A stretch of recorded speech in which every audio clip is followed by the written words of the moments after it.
Good evening, everyone. Welcome to Bensalem Township meeting. This is our budget meeting. Today's date is December 7th. As all of us recall, in 1941, that was Pearl Harbor Day, and we commemorate that as a tragedy to all of us in America.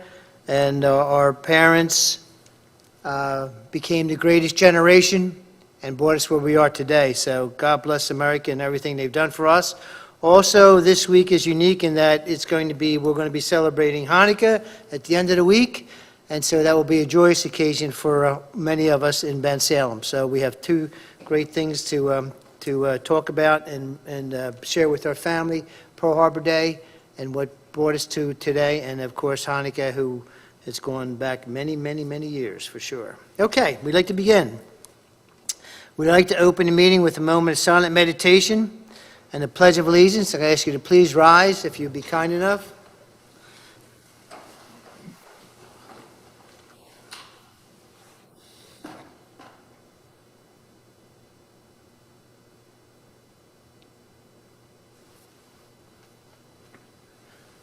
And I pledge allegiance to the flag of the United States of America and to the republic for which it stands, one nation, under God, indivisible, with liberty and justice for all. Before we begin, I'd like to have the mayor make a few comments, if you'd be kind enough, Mr. Mayor. Yes, thank you, Mr. President. Thank you again for the opportunity. You all got my message. I'm not going to read it. It's 10 pages long. Anyone in Bensalem can read it. It's certainly on our website. And I'd just like to make a few comments. Some things about that. One, the most important thing this year has been the COVID virus that we've all been going through since March. It's had an impact on everyone's life, one way or another, and certainly here in Bensalem. So we've done a great job going through that. Thanks to council and all of our directors and everybody working together. So far, we've had a good experience through this pandemic. It's been, and it's not over by any stretch of the imagination. And maybe it's getting a little worse right now with the different sections. I know California just closed down to 33 million people. So I mean, that's unheard. Who ever heard anything like that? But anyway, that's what we're fighting through, and certainly. All of our departments through all of this have worked very hard. We've never shut down anything. All essentials was always done. And here at our administration, we worked hard daily on it. We kept in touch with council by all kind of conference calls, trying to keep them up to date on everything that went on. So that'll continue. Something that I think we're all proud of and that I've been working with or the team that's always worked together. It's my 27th straight budget without a property tax increase. So I think that's great, and this is going to continue this year again. There'll be no of any kind tax increase, and I think that's obviously to what's going on, that people are out of work and everything else. It's I think advantageous, and we're going to try to continue to do the best we can to make all of our citizens get all the essentials and the services they deserve, and they will. I'm positive that nothing will be cut short in there. One of the things I want to bring up is that it's not in your budget, and it's something we're going to think about, council and myself, is the EMS. You all know they were on a referendum, and the referendum got turned down. But they're going to be in serious trouble in the coming couple of years. So we're going to have to think about that. And I want you to, think about it. Not tonight, of course. We're not going to bring it. It's not in the budget. Nothing's in there. But it's very, very important. As you know, our EMS, our fire, and our police, the most essential thing. I've always said that the police and fire and EMS are the most important things that we have to do here, the safety of our community, and we've always done that, and up to today. So council and the administration's always worked together to make sure we got that done. Uh, uh, some of the things that I want to point out that through this, some of our departments did have some impacts on the COVID. And certainly some of the things that we're blessed with, the casino never cut us through this whole thing when they were closed down and everything. So essentially, we're in good shape because of the way we run our administration, as we always do, and we haven't slacked on that one little bit. So as we go along, I'm sure there'll be plenty of questions, and we certainly want to answer everything that we can. We have all our directors here. John Tchaikovsky with finances here, Bill Samori.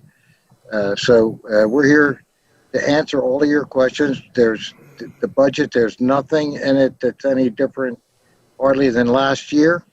So we'll continue with that. Mr. President, I thank you for the opportunity to say a few words. And at the end, if I could, I'd like to say a few more. Thank you.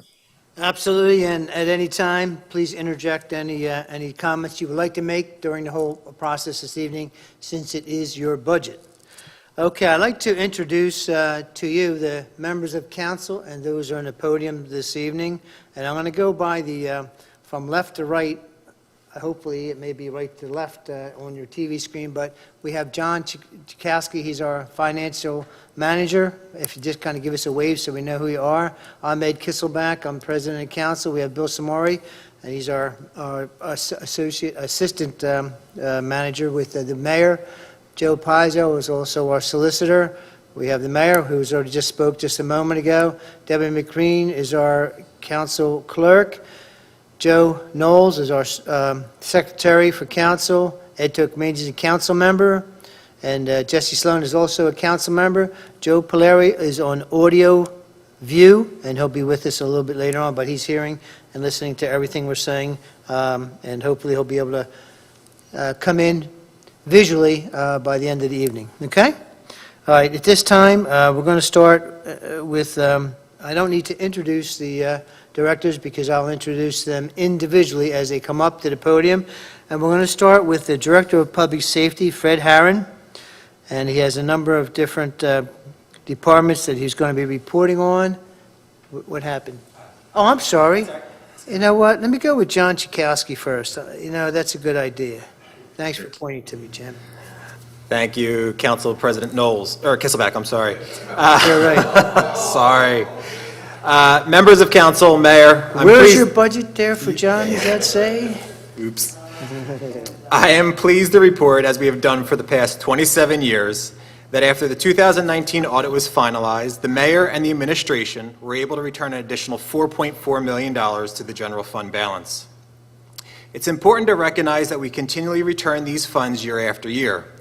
This fund balance allows the township to continue to be able to provide the level of service that the mayor feels the residents of this community deserve.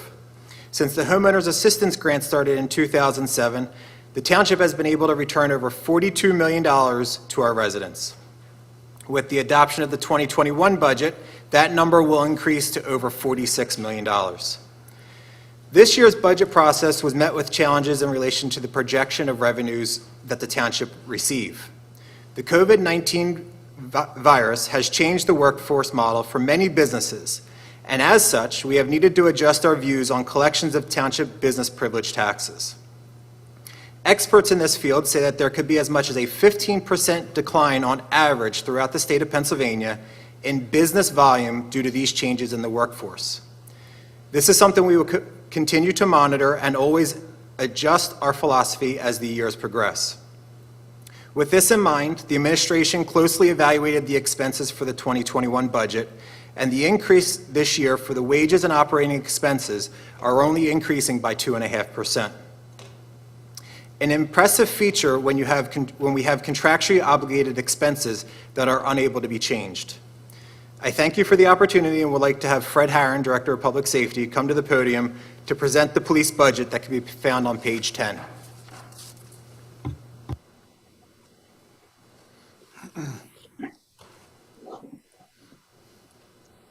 Your glasses are on, Fred.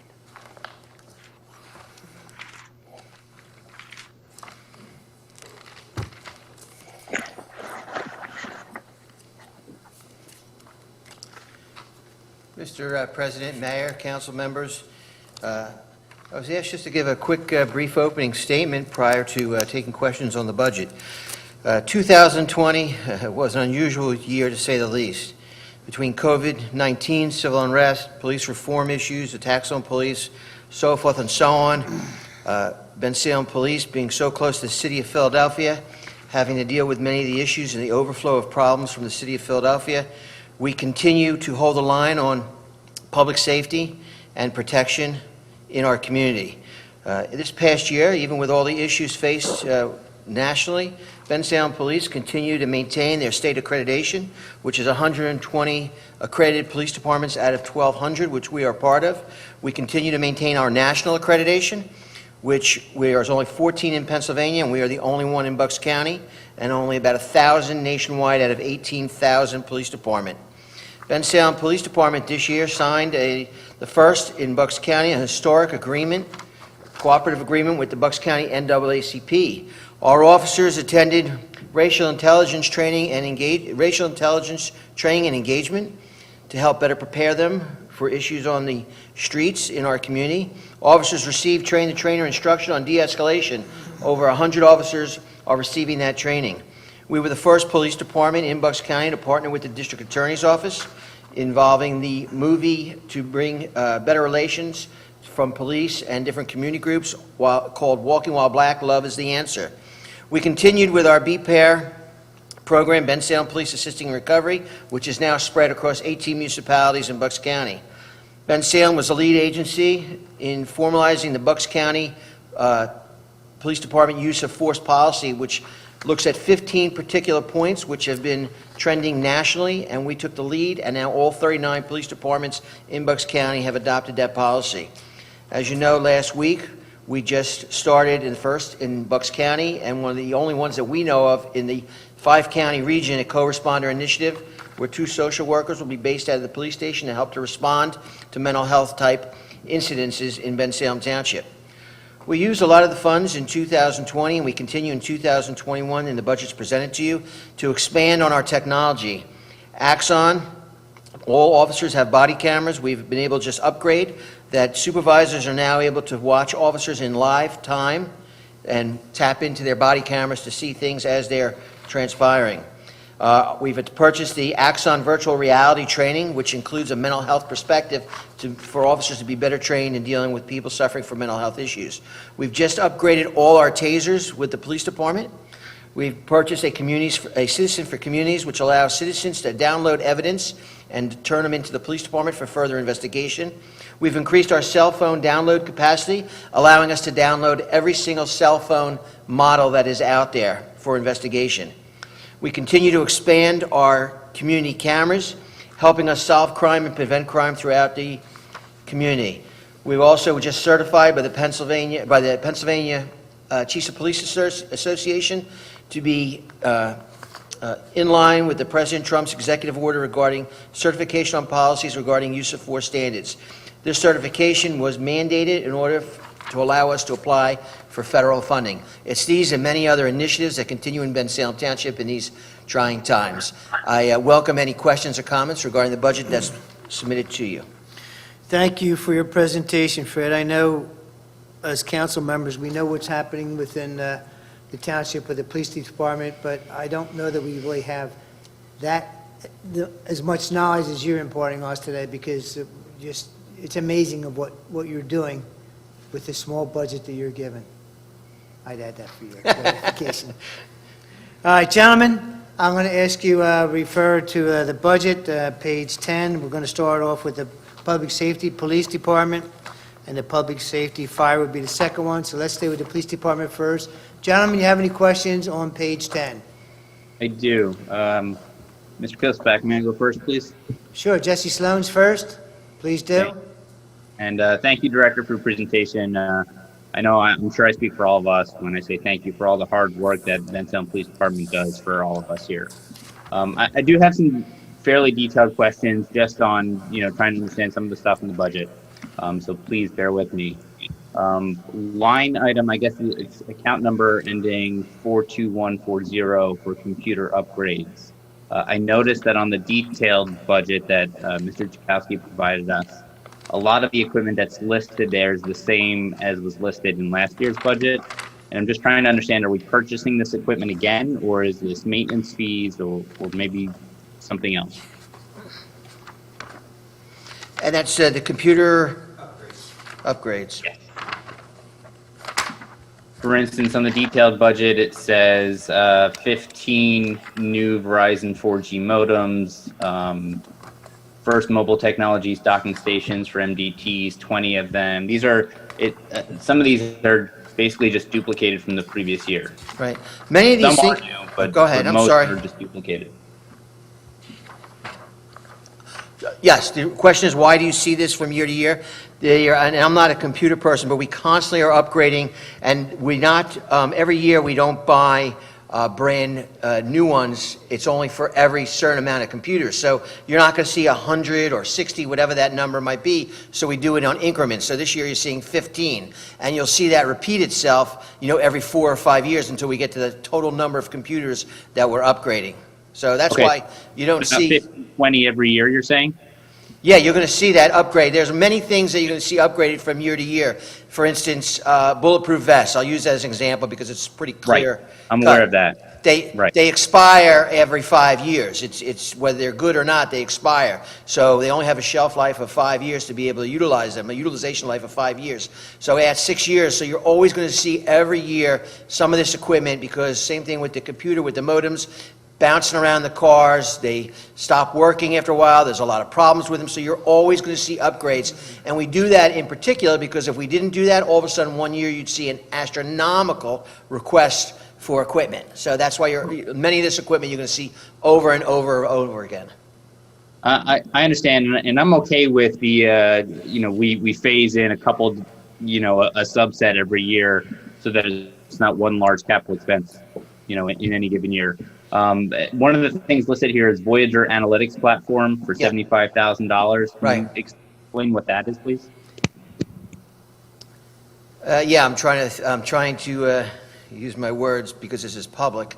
The Voyager Analytics is a investigative tool that we utilize regarding social media and other type of electronic and virtual platforms and applications that are out there in the information highway that we utilize to do investigations.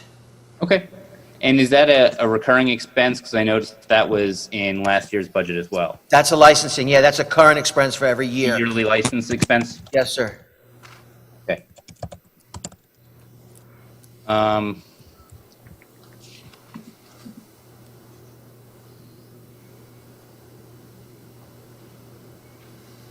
Forgive me, there's a lot of stuff in here.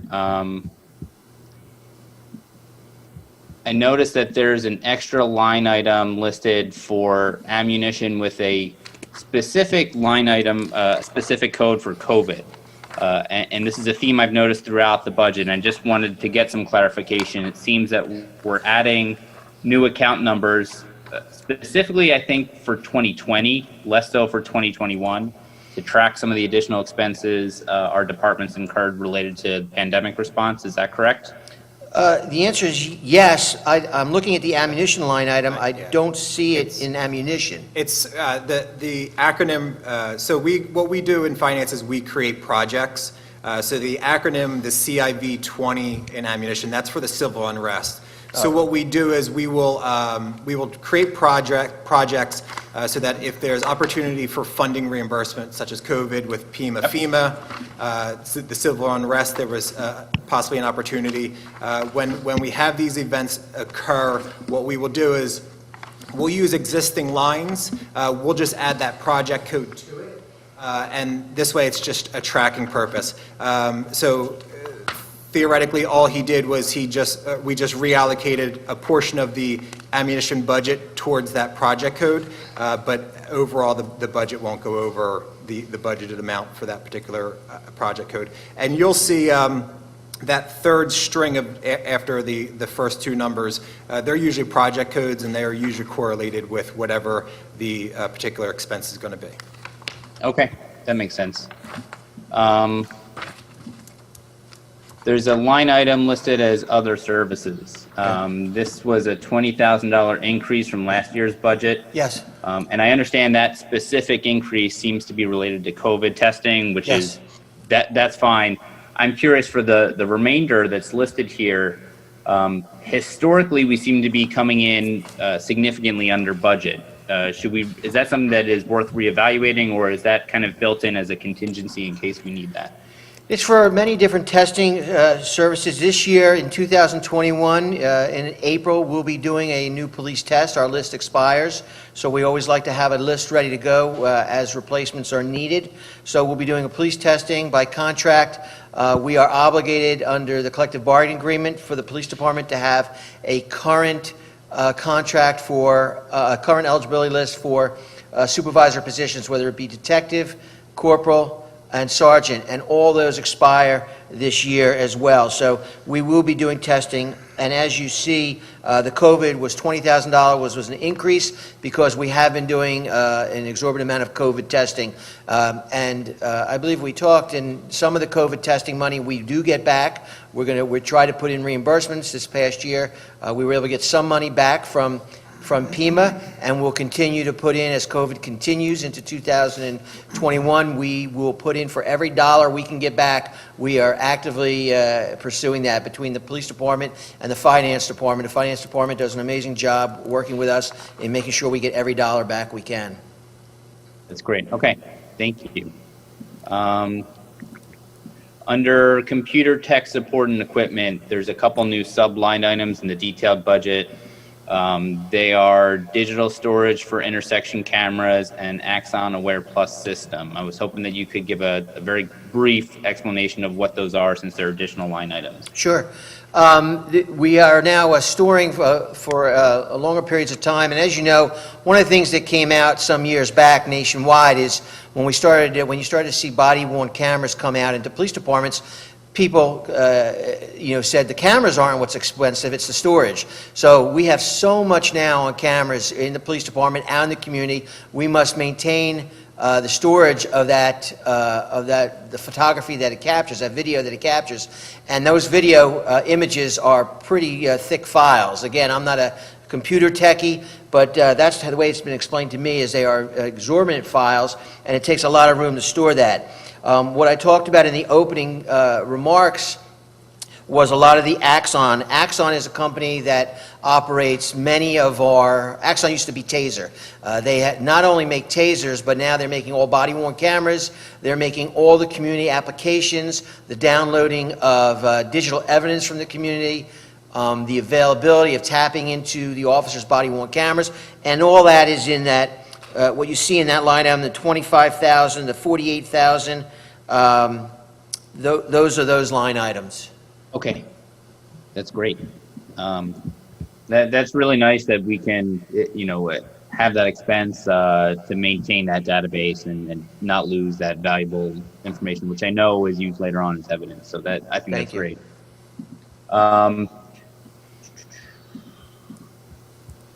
The Verizon building phone service line seemed to increase by about 3 times as much. What are you still in the same line item? No, I'm sorry. I'm in communication. So Verizon building phone service, last year it was about $1,200 a month. Now it's $3,000 per month. Yeah. And I'm wondering why the increase. The increase is due to increases, number one, but also I believe last year we changed over into a lot of different phones, and we under budgeted, I believe, a little bit last year. Those are hard numbers, and that cost does increase. As you can see with the cell phones and the Verizon landlines, we've increased a lot of that, and the prices have just gone up. Okay. Emergency management line item, it's listed as operational needs for emergency management, COVID, PPE, all of that. So I noticed that there's an increase. Is this something that we need to track separately to, for that FEMA type reimbursement that we discussed previously? So we keep spreadsheets on everything we spent. I mean, literally every penny we spend on COVID, but it has to be put into the budget in different places, and we try to break it down where it belongs. So the PPE, the test, cleaning services, we've We're trying to bring in cleaners depending on the amount of COVID that we get from our employees. We're doing extra deep cleans in the building. These are unknown numbers. It changes weekly depending the disease drives what we're spending and where we go with this. So when we have a couple of people who have COVID positive in certain areas, we make sure we're deep cleaning those areas, bringing in extra cleaners, bringing in outside cleaning sources. So that's why you see a considerable increase in that number. Hopefully,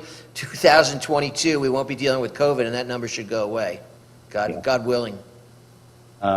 Okay, thank you. Community policing, I noticed that there's an increase on that, and I'm assuming you've got some great ideas for 2021 on how we can, all the ways that we can improve. So I was hoping that you could maybe share some of your ideas, or at least some ideas of what you got in the bag. Sure. Community policing line item has been the same for many years past. I think it's been around that $15,000 mark. And although we've had a 25% increase this year, we're in December of 2020. By August of 21, we're going to have new ideas. You know how active the officers are here, always coming up with new ideas. So a $5,000 increase. We're trying to do some more things out in the community.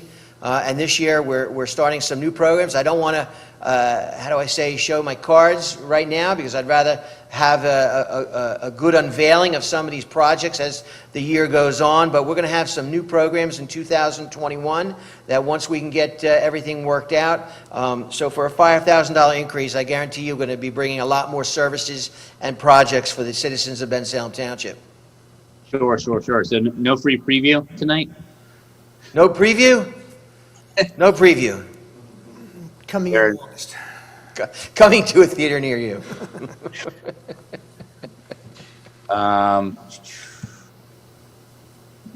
There's a line item in here inside minor equipment for additional intersection cameras. Yeah. And I think this has come up before, and please forgive me if I asked this last year. Is there a reason this is under the police section of the budget and not capital improvements? Well, because the cameras, in order for it to be capital improvement, it's got to be over a $5,000 expenditure, the one camera, the one item, and this doesn't fall into that. So we are adding numerous cameras. Every year we try to add more. We've got a big push in 2021. I can tell you on a weekly, if not daily basis, we are hitting our cameras to re-examine different areas of the township to see if we can capture the crimes that have been reported so that we can use that for further investigation. Some of the enhancements that we have been able to do on license plates on people involved in crimes has been amazing, the technology. It gets better almost every week, the technology. So we're gonna continue to push forward. Technology is the way to go now, and here in Bensalem we're really big on that, and we're going to utilize every tool in the toolbox as long as permissible by the mayor and council to allocate funds for that in order to solve crime and prevent crime. Great. Okay. I believe that's everything I have for right now under the police budget. Okay. So thank you very much, Director. All right, gentlemen, who would like to go next? Ed, can I go, Mr. President? Yes, sir. Joe Knowles? I had a couple quick questions for Fred. Fred, one, I think the training of our police officers, especially in this environment, is very important. I noticed in 2019, we spent $122,815. We budgeted last year $95,000, of which you're projected to spend about $57,300. Now which I was surprised you didn't spend all of our training money, which I guess is good, but we need to really train hard, I understand. So we're budgeting $95,000 for next year. One, do you think that's enough for the training that they're going to need? Because our officers on the street are making split-second decisions in a tough environment. I want to make sure they're getting the training that they deserve. No, thank you. That's a great question, Councilman Knowles. As I said in my opening, we're doing what we concentrate on in Bensalem because of the size of the department. It's cost prohibitive to send 100 officers out to a location for training, so we are really big on train the trainer. So we'll send 4 officers to a premier training facility. It might encompass overnight accommodations, depending on where it is, and then the 4 officers will come back here and train the 100-plus officers. So in 2020, as you know, a lot of travel training has been canceled. So, we capitalized on the trainers that we had in-house.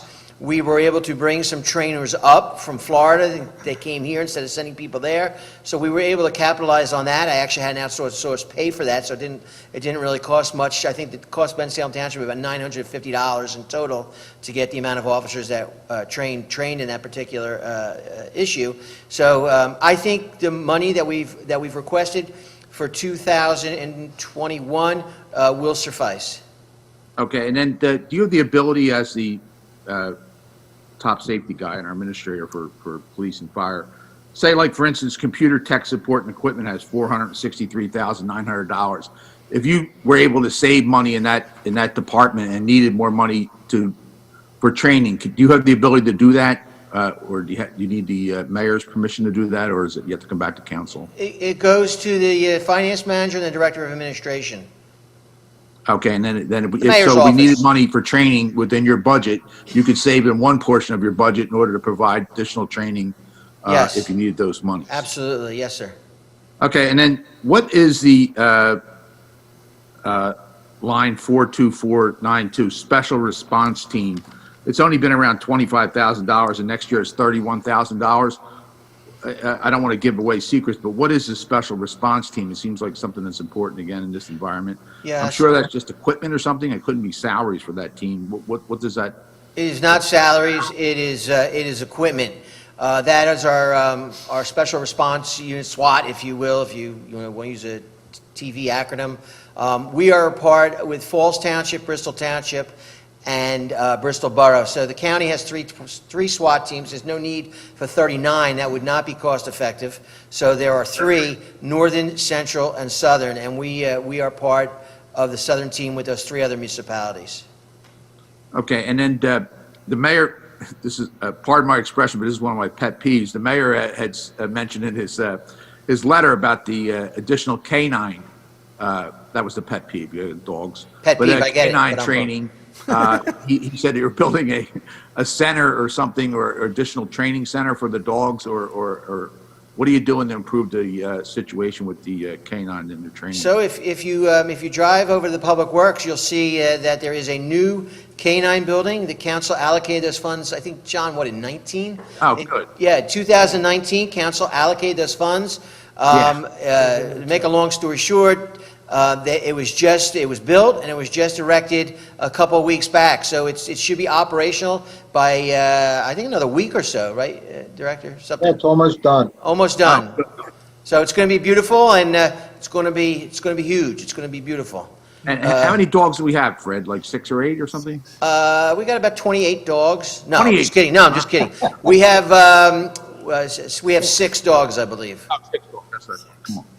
Okay, I'm not counting your dog and police regular pets, but we have 6 police dogs. Yes, sir. Okay. All right, thanks. That's it for me now. Thank you. Gentlemen, who would like to go next? I'll go, Mr. Kisbeck. I just have a few remaining items. Go ahead, Ed. Thanks, Director, for the presentation. Just a few other ones. I know a lot of questions were already answered. Just to go back to Mr. Knoll's point about the, I noticed the vehicle purchases went over budget slightly. Again, what's the protocol there when you're exceeding the budget? I'm sorry, what's the protocol for what? When you're exceeding the budgeted line item Yeah. to what the actual is. So when there's an issue and we go over, we have to move funds, it has to go through the finance manager to the director of administration, Mr. Samori. Depending on what it is, the mayor is involved in many of the conversations as well. So if there's an issue, that's how it's done. So I do not have the authority or the permissions, so to speak, in the software will not allow me, the software will not allow me to expend funds that are not allocated without the Director of Administration sign off. Okay. Just to be clear, Let me just say something on that.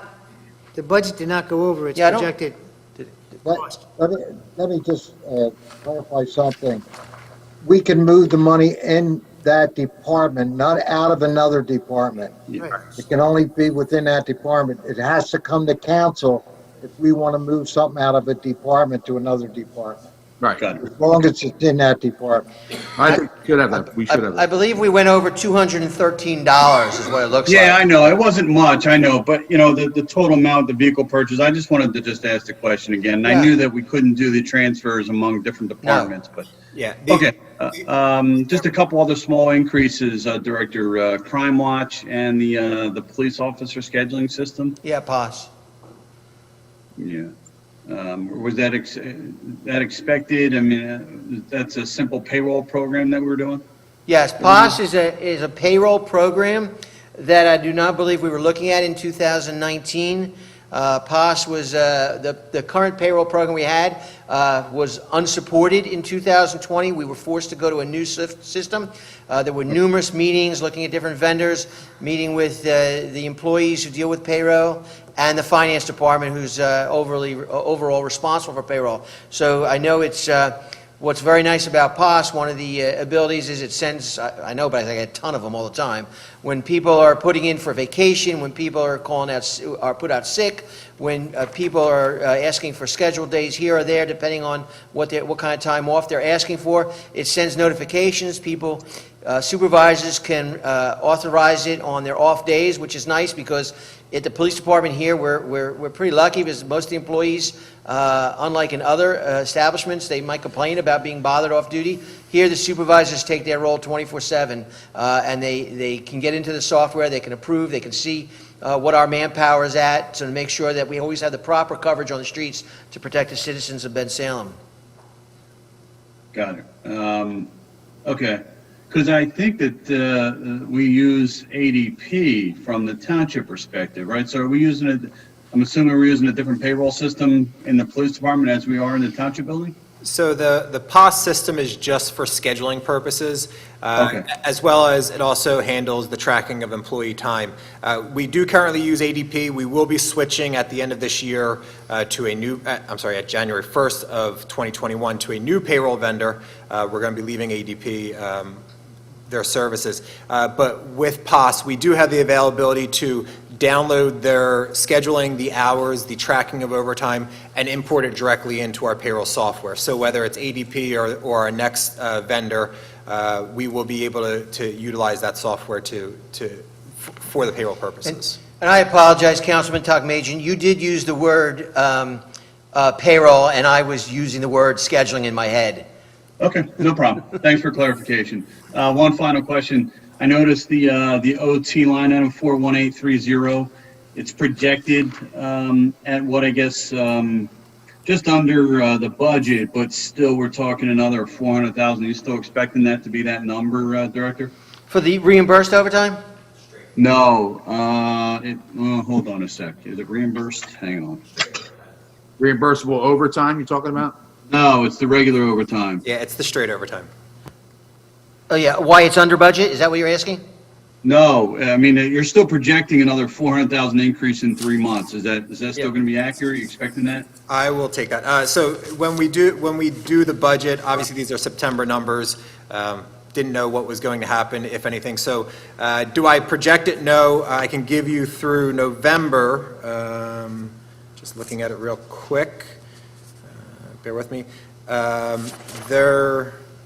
They are under. So probably between 600,000 and 700,000 is probably where it will end up. But That's where I expected it. Okay, great. All right. Thanks for the confirmation on that. One other question, Mr. Chakowski, real quick while I have you. I know throughout the budget, there is COVID line items. Did you do some type of analysis when you're looking at the COVID expenses to what the grant money that we got in to understand where our net liability would be or projecting that number at all? So we, as a township, didn't get any grant money. What we are eligible to do is we're eligible to file for reimbursement for any of our over and above expenditures. So what we've been able to submit for reimbursement is if there was any overtime due to COVID, which in the very beginning there was overtime because we were installing the safety shields and everything else at the desks and everything. The installation of all the sneeze guards, if you will, the plexiglass that's in between the individuals. But the over and above, we would say, is obviously the hand sanitizing, wipes, the chemicals, all those type of things, the PPE that we're spending money on, all that we are able to submit for reimbursement, and PEMA and FEMA determine whether they will reimburse us 100 or whatever percentage they are allocating for it. So we didn't receive any particular grant funds as a township itself in regards to COVID for the operation of the township, but so that's where we stand right now. But we are tracking everything, as I made a mention earlier, with the project code. We do track everything to make sure that we can capitalize on and submit for reimbursement, no matter what department it is. You'll see it variously throughout the township. Yeah, and I saw that. Yeah, thanks. And you're right, I apologize. I do remember us submitting it. I wasn't sure if we had gotten any response yet for any fund reimbursement through FEMA. Yeah, we actually did. We got about 30,000 back.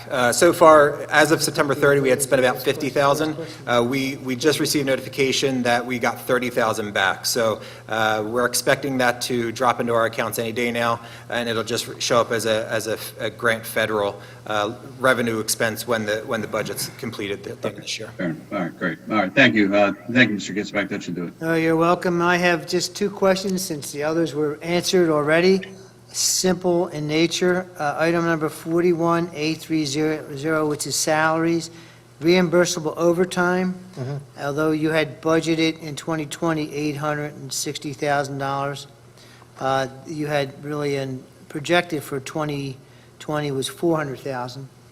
And is that, what are I understand it's money that's reimbursed by activities, but do we anticipate increase work for the police officers that's germane to certain activities? For the reimbursement, I'm sorry. 41,830. Yeah, I see it. So in 2021, we're budgeting 860. We only spent 216, so you're asking why we're under budget? It's projected 400. Exactly. Projected is 400,000. Because we're just projecting out since September. So back in September, COVID started. We started getting more involved with different crime techniques and investigations.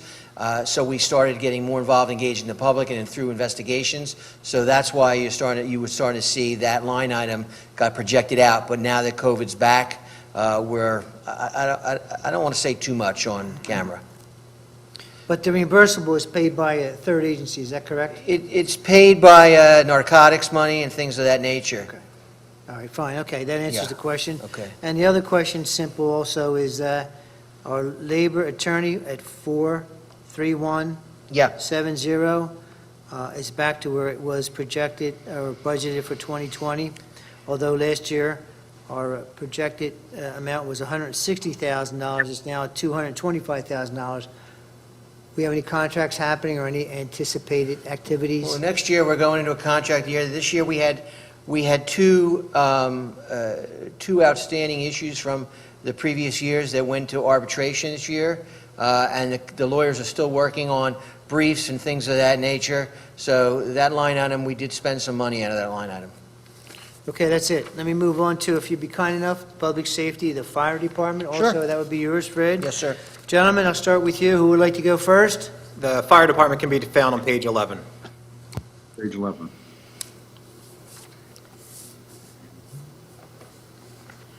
Any questions, gentlemen? Mr. Kisselbeck, this is Jesse Sloan. Can I go, please? Yes, please do. Thank you. And this actually might be a question for John, because I see this is something that keeps coming up across several different departments. The IT maintenance under computer tech support and equipment. I believe this kind of gets prorated and spliced among the different departments. There seems to be a significant increase this year over 2020, and I was hoping that somebody could provide an explanation of that. So that line, I work with the IT manager, and what happens is a couple things. He regularly will evaluate whether it pays to do a 1, 3, 5-year license renewal, just for the aspect of saving money.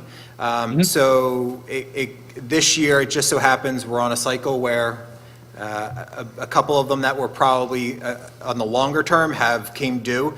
So we have a whole listing that the IT manager tracks our license agreements to make sure that we're in compliance, and that will handle that. The other part of that, Fire also has its own individual software that they utilize, so theirs will vary a little bit more because they have individual software, just as, police have POS, we have Tyler, which is our financial software. So each one's may vary minor in each field, but the IT maintenance itself, yes, it did increase because of the variation of license renewals.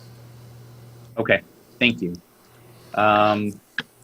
Director Aaron, under major equipment, looks like there's a significant increase over 2020 expenses. Could you please provide an explanation for that? It didn't seem to be much detail in the budget. I can take that one. Yeah. When the police building was expanded, the fire department, they received, when we built their office, we used more, we reused equipment, old Office equipment. office equipment, thank you. So their furniture is just breaking now at this point, so we're going to be purchasing new office equipment as well as recarpeting that office, just because, the guys are in and out in boots every day and everything like that. Okay, makes sense. Okay, gentlemen? Jesse, Thank you're you. finished, I'm sorry? With your Okay, questions? that's my last question. Thank you. All right, who's next? I'll just, if you don't mind, I'll go. I just have one further question real quick, related to minor equipment. It looks like our actuals at a little under 11,000. We're still projecting upwards of 40. Yeah, they just, last year, a new truck was purchased, and equipment is being added to that, so that's why, under minor equipment, we're going to be adding some more equipment to their apparatus to be able to serve the public better. As you know, the volunteers are stretched thin, and we want to make sure that the daytime crew has enough of the proper equipment, to whether it's vehicles, people, trapped in different machinery and businesses that we've had, that they're able to have the proper equipment to save human life. Okay. Any other So is questions? I'm sorry. So is it specific to equipment for a truck, Director? Or? Some of the minor equipment, yeah, is trucks and different fire tools, yes. Okay, all right, great. Yeah, that stuff's not cheap. Yep. And just to be clear, he does not need a new engine. Yeah, there's no new engine in there. It's a special service vehicle, that's all. Okay. Yeah, I think that should cover it. All right, gentlemen, any other questions on there? I have no questions. Mr. I have one Knowles? question, Mr. Kizelback. Mr. Knowles, you're on. Okay, my question is, I'm assuming the answer, but I want to make it correct. It says the actual spent on the fireman's incentive and retention, which I believe Mr. Kizelback is the one that initiated that program. But the actual spend is minus $500 so far, and then we expect to spend the whole $125,000 by the end of the year. So I'm assuming that those checks go out at the end of the year. Is that what we're doing? Is that what happened? The checks go out in October, November. We get check requests even into December. Sometimes the volunteers, they switch addresses, they switch other information, and the finance department, we must have it updated. So sometimes you'll see late going checks, but most of that is a third quarter expense. Okay, so, and then how's that retention program been, Fred? Is it helping retain volunteer firemen, or at least keep our numbers steady? I think the numbers have been steady. As you know, Mr. Knowles, the volunteer fire service is across not only Bucks and Pennsylvania, but across the nation is on a strain right now. So, certainly I know being the Director of Public Safety, I know the volunteers appreciate anything that council offers to be able to attract firefighters to come and work in Bensalem. It's only $500, but it's an extra $500, especially at the holiday season, especially at the end of the year when people might need a couple extra bucks. And the value we get for that far outweighs what the $500 costs us. And Yeah, In go ahead, addition sorry. to that, you have the recalculation of the real estate Correct. paid. Yeah, that's what I was going to I say. know they You had like the earned that. income tax savings, Yes. which a couple weeks ago, I had a situation where I got John Jakowski on the phone. He schooled me on it a little bit. Because sometimes I just want to make it aware, besides volunteer firemen who actually go in and fight fires, they have secretaries, they have people, that want to do other kind of work around the firehouse, that put in a lot of time and can And- qualify for, Yeah. that retention money or a savings on their earned income tax, without actually having to physically fight fires they'd be not capable of doing. There's other stuff they can do Right. with our volunteer squad if you're interested in being a volunteer and helping out with the books or helping out around the firehouse and not really having the training or aspiration to fight fires. That's available to people too. Right. Okay, I want to continue on with Fred Harron, and we're going to page 16 as well as 17, and that's on the fire companies fund, page 16. Are there any questions on that, gentlemen? So these two pages are 16 and 17 are in regards to the volunteer fire companies. These are real estate tax levied funds. Basically, it's all funds that get allocated. Page 16 is the volunteer fire companies, the fire fund, and page 17 is the rescue squad. That's where all their millage allocation gets deposited and submitted, repaid to the appropriate departments. Gentlemen, are any questions on those pages? I had a quick question, just to clarify on page 16. Aid to fire companies township, is that the like the millage that that the voters actually voted for that go to the volunteer fire people, a portion of it? Is that the millage of the tax that goes to the volunteer fire companies from the township? That's correct, yes. Okay, and then what is the foreign fire allocation? I think I asked this before, but I forget what it is exactly. What is foreign fire allocation? That comes from the state of Pennsylvania. There's a formulation based on, I believe it's insurance numbers, right? it's a population insurance That's their relief money. statistic. So it's relief money that the volunteer fire companies receive See, from the state. from the Yes. state, and it has to be separately managed inside the volunteer fire company because it is audited by the state. And it can only Okay. be used for All right, certain thank you. things. Yeah. I think that's it, right? Just one other quick question too, if you don't mind, Mr. Gisbach. And then we have a few items also. Let's go with page 34 for Fred Harron, Director. If you're kind enough, this should be quick and easy. Page 34, that's your PAL fund. Are there any questions on that, gentlemen? Should not be. Mr. Gisbach, I have one question real quick for the Director Haran, the fire training facility that's here in the township. Do we see expenses related to that? The minor repairs on doors and things like that, but nothing major. Okay, all right. I mean, where do you put that in the budget at this point?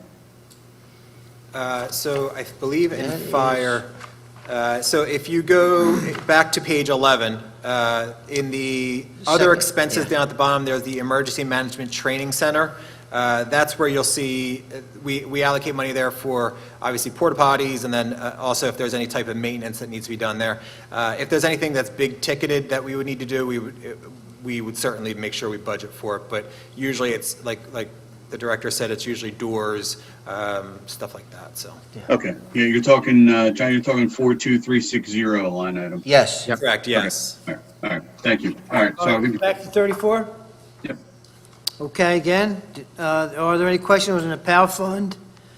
Director, I noticed that the funding is increasing significantly for 2021, and I'm, again, hoping for a sneak peek at new programs or additional work that the PAL League is going to be doing for our kids. So the last couple of years, we've been, take 2020 out of the equation. We've been having PAL around the calendar, 12 months a year. So we're doing a lot more fundraising, bringing in a lot more money. That's no tax money. That's all donation money. Oh, I'm aware of that, and Oh. that I'm just wondering if there's new programs in store for 21. The programs change every year. We continue with the signature program of basketball. We have flag football. We do bowling. We do activities days. We do trips to the Phillies, hockey camp. So whatever comes up during the year, the officers are constantly coming up with new ideas. So we try to keep the kids pretty full. Again, PAL is free. We don't charge to join the league or anything like that. Awesome. Okay. Thank you so much. Yeah. How about on the Building a Better Bensalem Fund? Fred, that's page 35. Yeah, so I think that speaks for itself I as well. think so, too. Yeah. Okay, and how about TAG, which would be 37, followed Can by we, Community wait a Spirit? minute, can we go back to B3T real quick? I have the same question, just, I think that we saw. What are we going back to? I'm sorry. 35. BT3, Sure. B3 35. Yeah, just, it looks like we have a pretty significant increase from last year's budget too as well. Director, can you speak to that? I didn't hear your question. An increase from last year to this year? Yes. Yeah, 2020 budget was 10,000, we're Right. at 50, almost 60,000. So what we're doing now is we are budgeting the fund balance for those accounts, for those type of community accounts. So that's our fund balance at about 56,000. I think it was 58,000 actually when we did this budget. But the computer will not allow me to spend more that's in the fund balance. So we just budget the entire fund balance. The organization, as you know, has been becoming more and more active. We've got a lot more members with new ideas, and that costs money, to bring new programs to the township. So I just budgeted the entire fund balance. Got it, okay, all right. All Thank those you. funds come through donations. They're Yeah, it's they're all not donations. non-township All funds. donations too. Yeah, understood, yeah, okay, thanks. It's important. I think that's it. 37, 38, Fred. TAG speaks for itself, I would imagine. The town's Any against- questions? Gentlemen? We sure? 38 38. would be the correct. The next one, that's Community Spirit Fund. Gentlemen? Okay. Okay. Thank you, Mr. Kisselberg. Fred, I don't know how big your head is, 'cause you got a lot of hats you're wearing there, for sure. Thank you I'm very just much. glad to be here. I'm a happy kind of guy, okay. All right, wait a minute, hang on, I had one question on the Community Spirit Fund. Sorry, it's. Almost. Almost. Takes a minute to get to that page on the Excel here. Good. It looks like there was, Director, there's an increase at the community policing. Yeah. Community policing on grant? Yeah. Again, we're budgeting the fund balance. So for years in the past, we didn't do that. Depending on the year, we were more active than others. As the officers come up with new ideas, I would have to go back to get increases. Again, I couldn't spend more money than existed in the account. So what we've decided to do is just kind of budget the fund balance. Now, next year in 2022, you're not going to see that again. You're going to see this. You're going to see it level off. You're going to see the same amount unless we get some major donations. All right, okay, and then can you just explain the line item 42001? It was not budgeted in 220, it's the Gaming Control Board. We have a budget line item of 221. We received a grant this year from the Pennsylvania Gaming Control Board for, I'll just leave it very vanilla, gaming investigations. I'm sorry, for Gaming investigations, illegal gambling investigations. It's a It's a grant. Okay, so is that, are we going to take ownership of that, or I assume that was something that state police does? Now, this is a grant given out to local police, not to the state police. Again, on camera, I don't want to go into details of it, but it is a grant for gaming investigations. Okay. Okay? That wraps it up, gentlemen. We good? Yep. Okay, we'll move on to the next item, which would be, well, let me see, I'm using two different things. I'm using my agenda. I lost their agenda. I have Public Works on mine, and I can't find the other agenda. Public Works Department can be found on page 13. Dennis Munt. I don't have my agenda. Probably in here.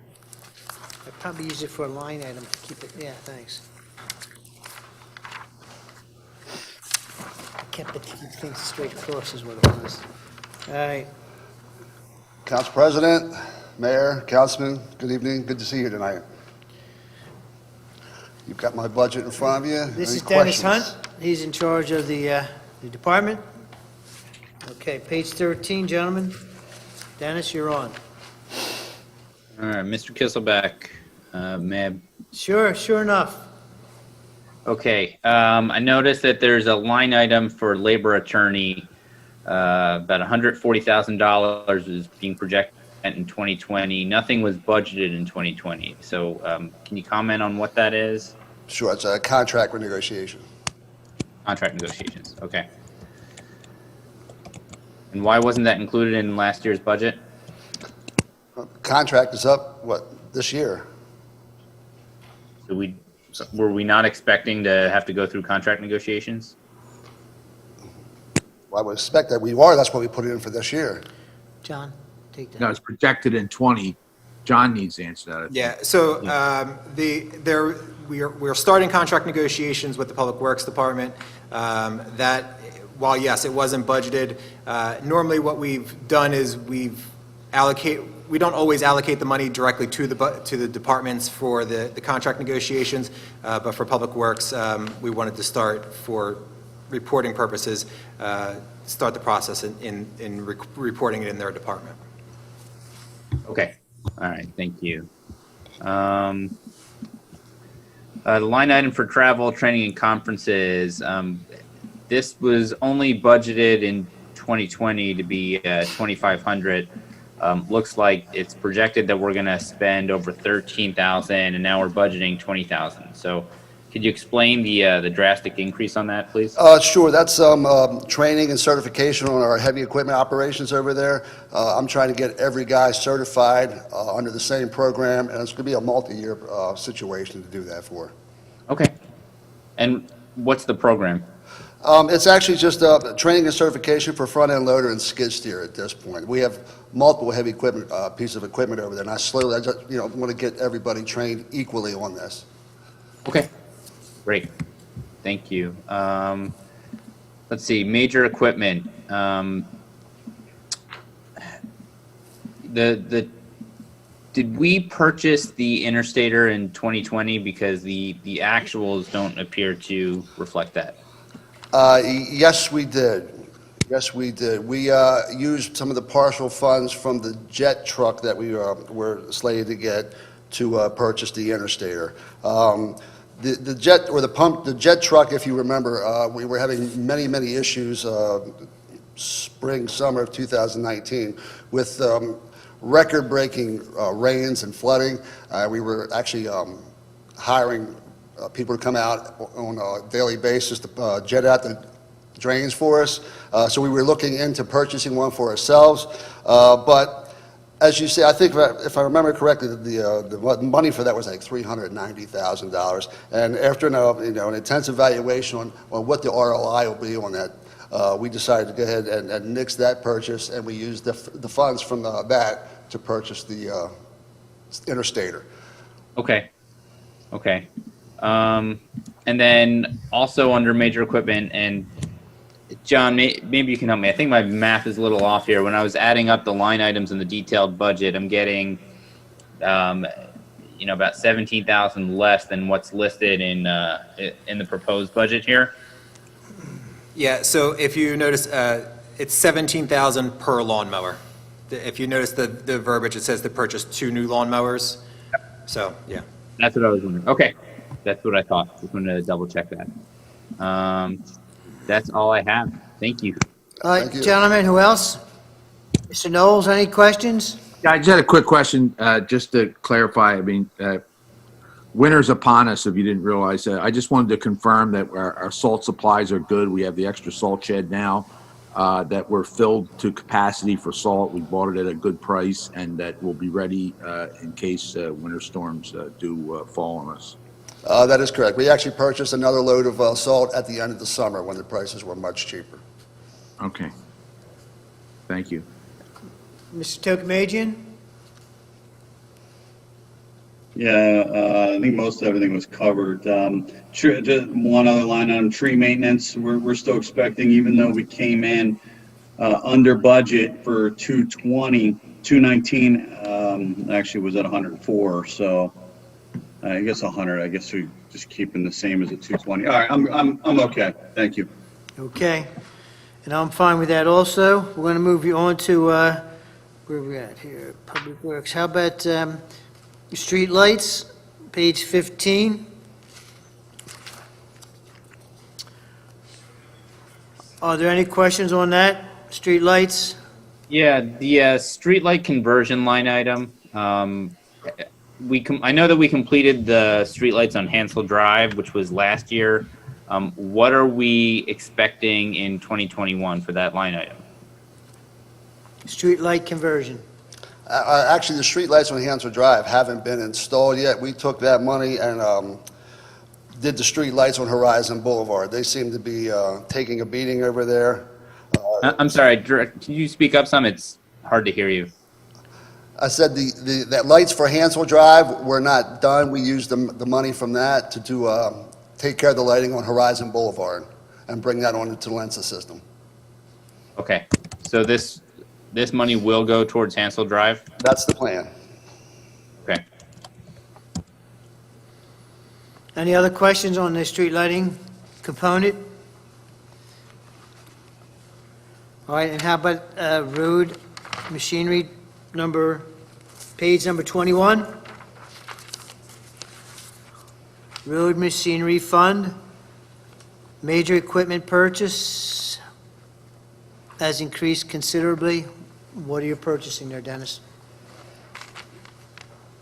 That's the street sweeper. We're going to get a new street sweeper. The current street sweeper is about 8-9 years old, and the annual maintenance on it is just getting a little bit out of hand. We spent. Having a hard time hearing. I'm sorry. The major purchase is for a street sweeper for this year, for next year. Okay, the current street sweeper that we have, I think we got in 2011, 2012, and just the daily wear and tear of it is starting to really increase its annual maintenance budget. We spent almost $30,000 on it this year just to keep it up and running. So that's what the major purchase is for that one. Okay, is that the net cost for it? Considering the trade-in and things, is that what you're thinking? Is that how Correct. that works? Okay. All right, gentlemen, you have any questions on that? What are the anticipated annual repair and maintenance costs for the new sweeper truck? Well, prior I'm just going to base it off of the previous truck that we had, and they started out like $3,000 to $5,000 a year, and then they increased incrementally as the years progressed. A couple of years ago, we went from $6,000 to $10,000, and like I said, depending on the piece of equipment that's going up on the truck, that's where the prices really get affected. Okay, thank you. Okay, gentlemen, any other questions? Did we not make all of our purchases from last year based off the fact that the budget was up at 390? Our projected is 134? The only thing that we didn't purchase was the jet truck. The street sweeper? No, the jet truck. Oh, the jet, okay. Correct. Okay, so we're not planning on purchasing that? No, like I said earlier, we used a lot of that money to purchase the new interstater for grass cutting and what have you. Okay. All right, and then the rest of it just stayed in the general fund. And did we decide that we don't need the jet truck? I mean, the intention was to help with storm sewer clean out, which I knew a lot of us were very much in favor of. Oh, correct, I agree. We based that upon, if you remember, like I said, we had record-type rains during the spring of that summer. They weren't long-lasting, but they were heavy, where a lot of water came down at one time, and the system just couldn't handle it. Last year, while we did have a lot of rains, it was spread out over a long duration of time, and therefore the amount of flooding that we had occurred was very minimal at this point. So after an evaluation, it just didn't seem right to spend that kind of money, because the ROI would probably go out into the 10, 12, 15-year time frame. So is that something that we'll revisit if we find the need in the future? Oh, absolutely. Okay. Thank you. No problem. Gentlemen, any other questions? Not hearing any. Dennis, thank you very much. We'll move on to the next item, which will be the Director of Parks and Rec, Chuck Mcmullen.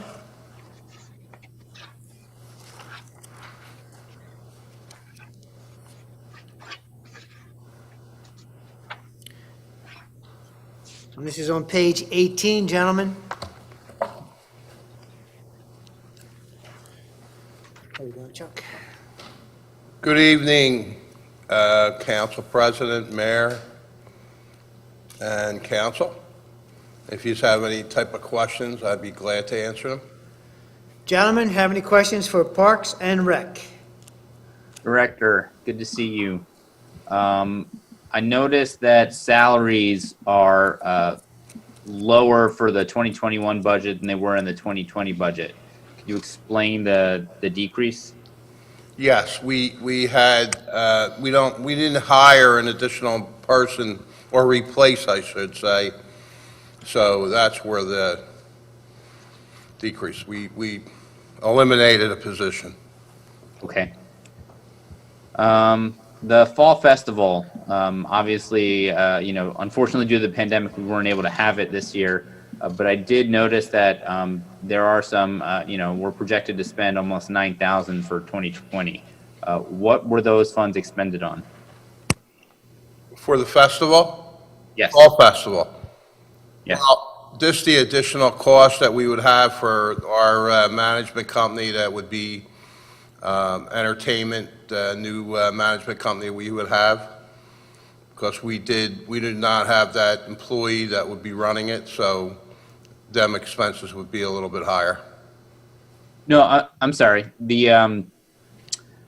The budget reflects that, it's projected that we were actually going to spend about $9,000 in 2020, but the Fall Festival was canceled. So what was the money spent on if there was no festival? There was as Chuck was referring to, we did hire a management company that was going to assist with the concert season and the Fall Festival this year.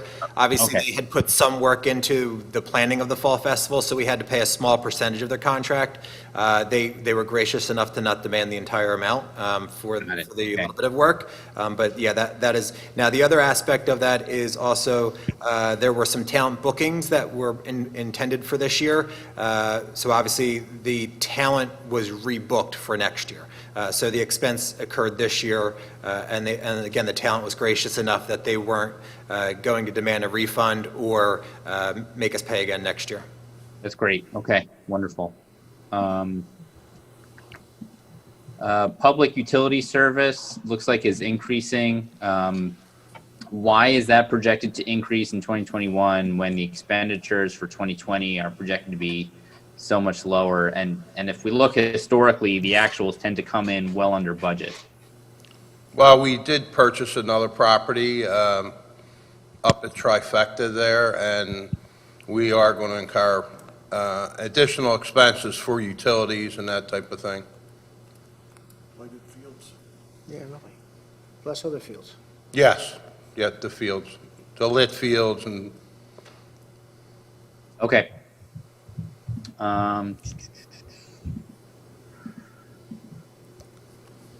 Let's see. Community events, and John, this is kind of the same question that I had with respect to the Fall Festival. The actual incurred expenses for 2020, because I know that, unfortunately we had to cancel so many of these events. So I'm curious, what did we actually spend the money on? we actually did pay for the Memorial Day Parade, and we are carrying that over till 2021.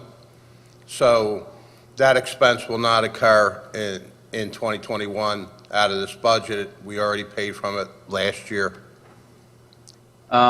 If we paid for it last year, then why aren't we removing that from the 2021 budget?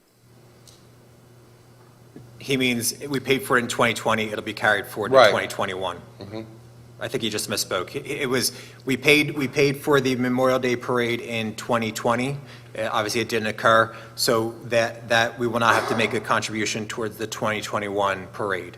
So that's part of the expenditure. The projection was just a straight projection. I know we have, obviously, the tree lighting will come out of that, the little bit of, that we're doing for the tree lighting to make it as best as possible. So that will also come out of that fund, or that line item, so that that's why there was the additional higher projected number. Just looking. Okay. So for the Memorial Day Parade, though, In the detailed budget, it looks like we're going to expend the same amount in 2021. What I think I heard was that we paid for 2021 in advance because we canceled the 2023. So wouldn't we therefore want to reduce this line item by 6,500? Yes. Yeah, we can Okay. do that. All right, so can we, Obviously, if we don't spend the money, it's going to go back into the Parks and Rec fund balance. And General fund, we will anything not, that's not we will spent. not, well, this would be the general fund. This would go into the Parks and Rec. yeah, fund. Parks and Rec, correct, yeah. Okay. We won't spend, we obviously are not going to pay them again because we did pay them this year, and we had the agreement with the organization. So it was, a lot of this is just repetitive from year to year. We transfer the detail over, so it just got oversighted. It'll just get returned to the fund balance at the end of the 2021 budget. Okay, so we don't need to make an amendment to this at all, you No. think? Just leave it in there and it'll go right back into fund balance? Correct, Okay. yes. And then the last question I had is on the programs line item. There's a significant increase from 2020 to 2021. And I was hoping that you could explain what the, why the increase. That increase is directly from the new management company that we hired, Sherman Theater, to manage the amphitheater in 21. They were supposed to do it in 20, but of course it was canceled. And then there was an employee that used to run that, is now not in the budget in salaries. Thank you very much. That's all my questions. Thank you. Gentlemen, any other questions? Yeah, I just had a quick question to Ed, if that's all right. I imagine it's the same thing for the summer program activities. It's only 7,500. It's going to be 35,000 next year. I imagine, Chuck, you couldn't run a full summer program with hiring part-time counselors and such and having the kids come in on a full-time basis. So that's why the program was limited this year. Well, Joe, it actually was 35,000. Okay, we only spent 7,500. Right, that's what I'm Okay. saying. And Okay. that was limited because of the COVID Absolutely, situation. yes. You didn't have the hiring and the programs that you had before. Yes, Councilman. Okay, and then I was curious, the hockey rink that's up on Galway and Richelieu, they just did a Courier Times article. The guys my age, actually, from my generation, are playing hockey there on Sunday mornings. They used to have a street hockey program that we played in Snyder in the 70s, and these guys are rebirthing. It doesn't get a lot of use from our young people, so I wish that would occur, and street hockey it's a great facility for people. What's the condition of that surface, and what's that surface made of, and does it need to be repaved? That has to be redone. I am waiting for estimates to come back on the hockey rink. Okay, is that something that's in our budget that we can handle doing with this? Yes, Okay, all right, thanks a lot. you're Yeah, welcome. I think it's actually in the line item detail that John had sent. Okay, good. Listing the hockey rink, Joe. I just wanted to make sure, because I don't want to say it was being done if it wasn't being done. Yeah, sure. Yeah. Mr. Gisbeck, I just have one quick question real quick. First, Director, I just wanted to say thanks for all your efforts in these challenging times in trying to hold whatever events that you're able to. Thank you. For Bensalem. I appreciate Just that. one quick question. With the elimination of one position, what does your capacity look like? And are you still confident that you're going to be able to continue to maintain trifecta up to our standards? Absolutely. It'll be our standards and as high as we can make it. We're working on it now. As you know, this year we already are going out, looking at all the drainage problems and all the issues. It'll be taken care of. So it's going to take some time, with the spring, and I don't know when the time would be when it would be actually open to the public, but we're doing all that right now. Okay, all right, so you feel you have the manpower and the resources? Absolutely. Okay, Yep. fair enough, thank you. Yep. No, I have just a few questions then to wrap it up. Your amount of the real estate taxes and revenue is $1,746,600, which is the identical number for the fire company. Is that basically amount of money that's allocated by the township? That would be Yeah, it's a John. millage rate. So each fund has its own millage rate, and it just so happens that the fire and Parks and Rec fund have the same millage rate. Okay, all right, so that's that. And then you have on the same revenue area, the last three items, I think this is self-explanatory, recreational programs, the fee programs, and the fall festival Right. in the upcoming year have increased dramatically from 31,000 to 209,000, 91,000 to 200,000, and the zero amount to 34,000. That's because this year was COVID-19. Correct. Next year is going to be anticipation of a Yes, we're normal hoping. year. We're hoping very much. All right, and the public utility service has already been addressed, the programs of 230, you addressed that relative to not having a employee. Correct. So that would be, something would be an additional cost on top, but is no longer there is Right. in that specific area. Okay, that's what I have, and that's what, any other questions, gentlemen? All right, that wraps up Parks and Recs. Thank you very much. Thank you Did for a all you great do. job. Appreciate it. Thanks, Chuck. The tree lighting is going to be December 12th. It'll be this Saturday, and it's a drive-through, so anybody wants to come driving through, we'll start at 5 I o'clock. can't hear you, Chuck. You can't hear me? Okay, the drive-through, it'll be a drive-through tree lighting. You know, we're giving out some gifts to all the people that come through. We're hoping to have a nice crowd to drive through. Santa will be here to wave and, you know, wish everybody a Merry Christmas. Thank you. Okay, and Santa will be here exactly at 5, is that correct? Yes. Okay, thank you very much. All A right. little different than it's been in the past. All right, moving right along, gentlemen, we're going to go to the Director of Building and Planning, Ken Farrell. That's going to be on page 12.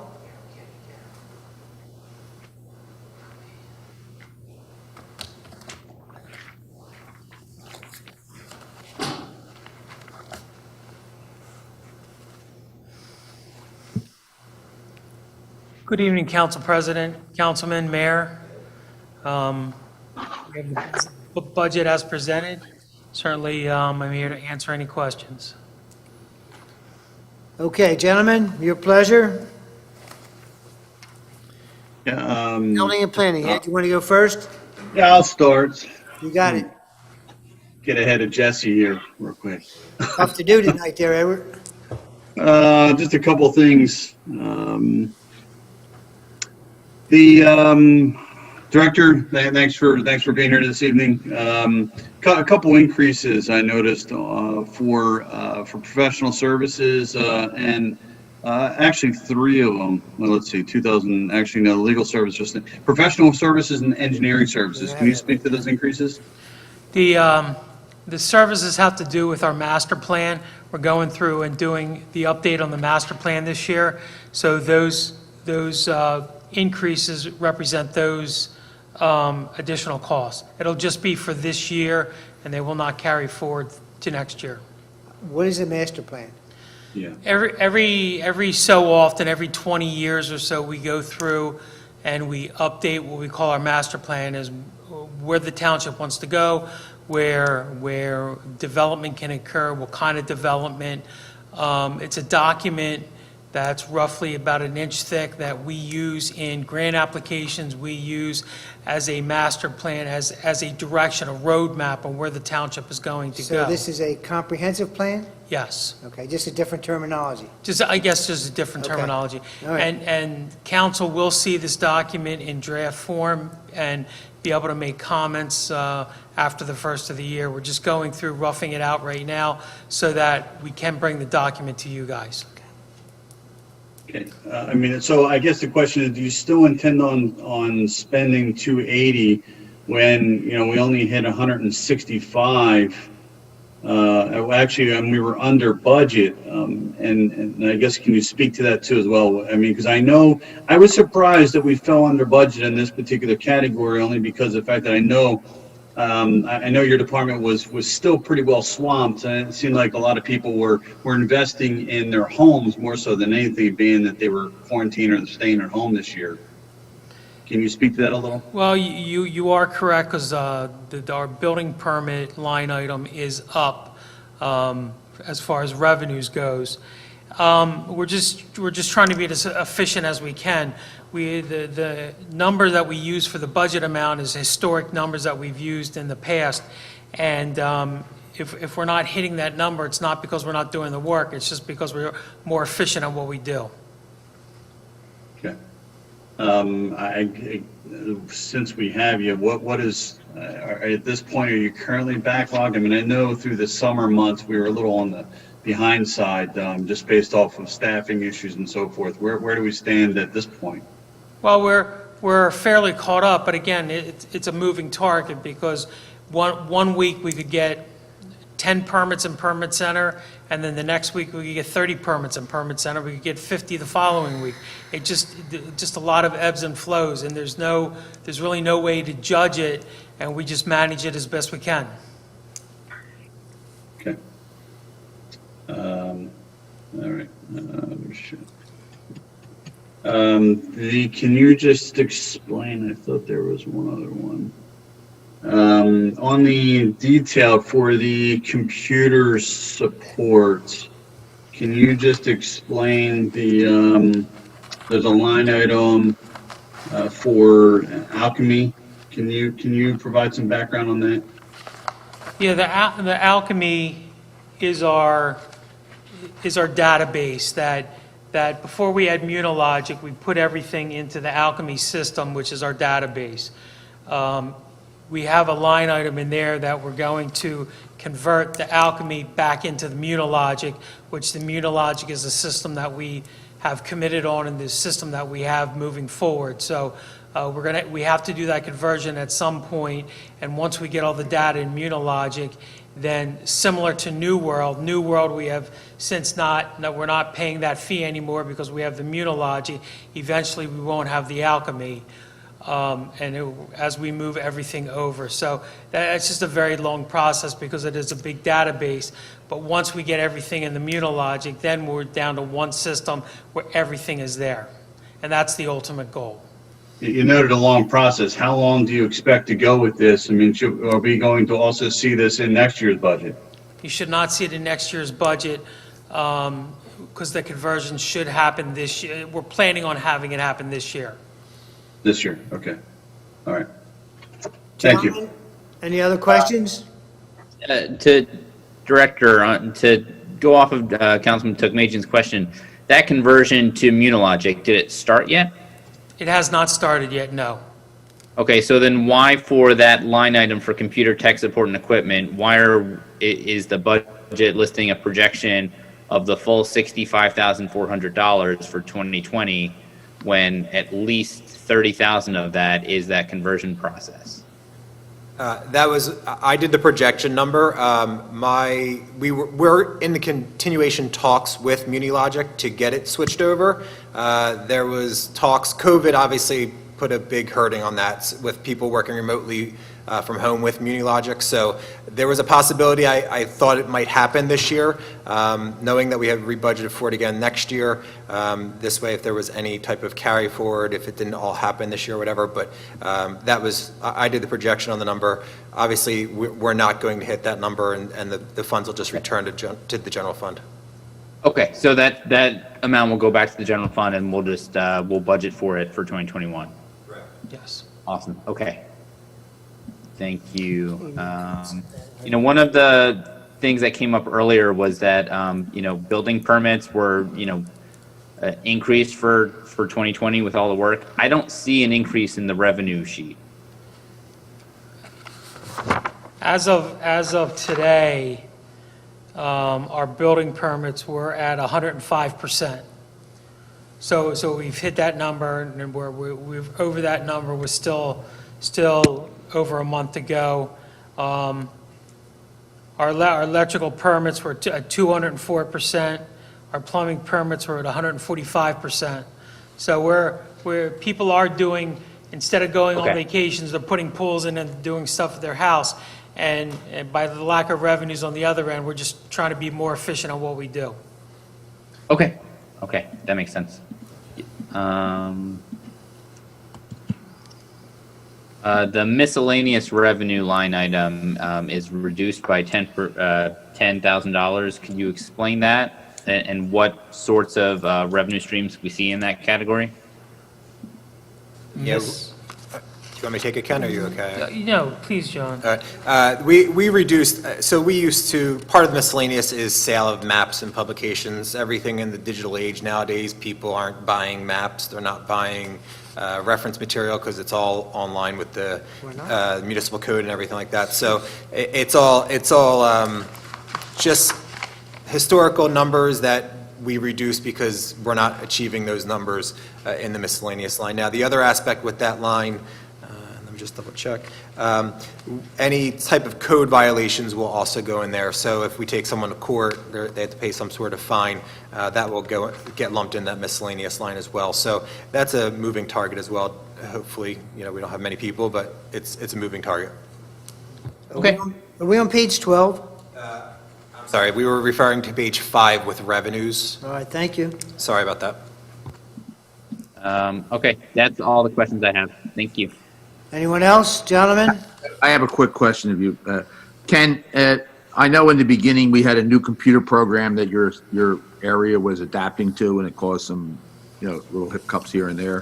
And then we had cut the staff pretty down to the bone almost, and you've got a couple inspectors, a couple new employees, and then we've outsourced some of the inspections. So just generally, do you feel that you're in a good position now with your staff, your inspectors available, and the amount of work that you're outsourcing to be able to handle this, what I think is going to be a continued increase in your department?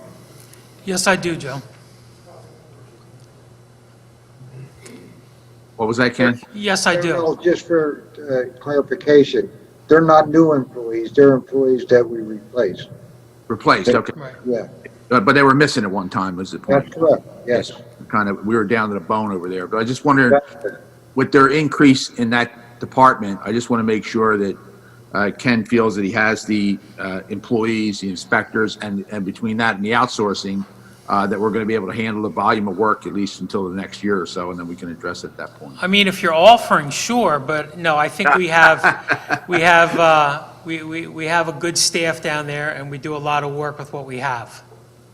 And how's the outsourcing going? You're outsourced what, the commercial work or is it the opposite, the residential Yeah, work? we outsource the commercial work. We outsource the residential work, but we do all the inspections and all the code enforcement through our office.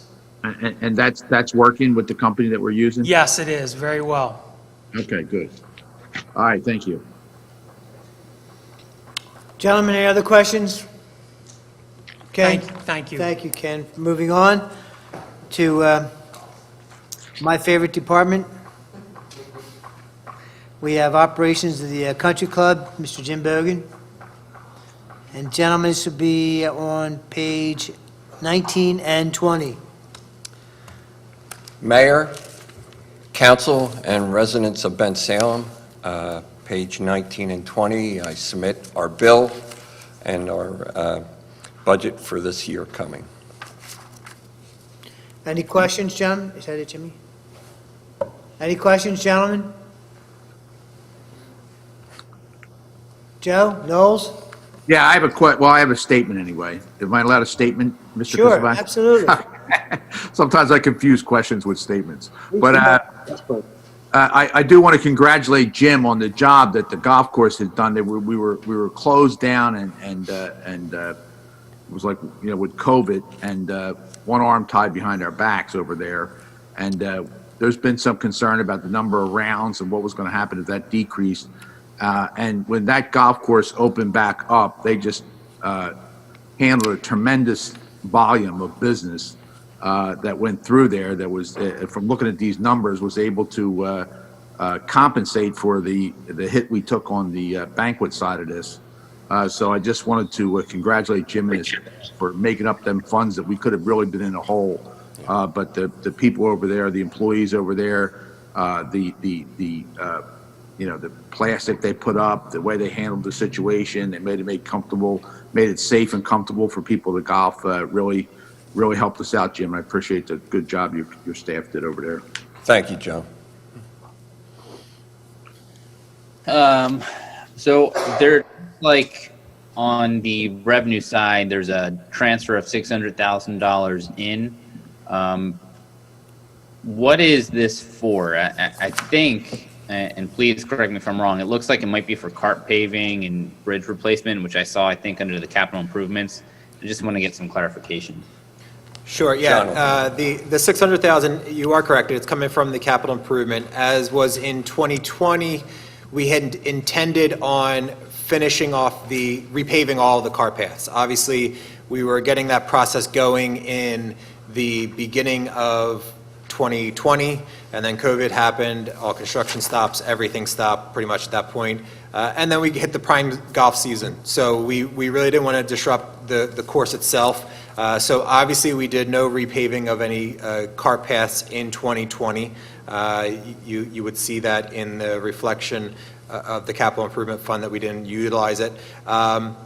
In the analysis of the cart repaving next year, we have two things that we discovered. One, we have a few bridges that are, and Jim can age the bridges if you will, but we have a few bridges that the cart paths go over, or the carts themselves go over for the whole layout.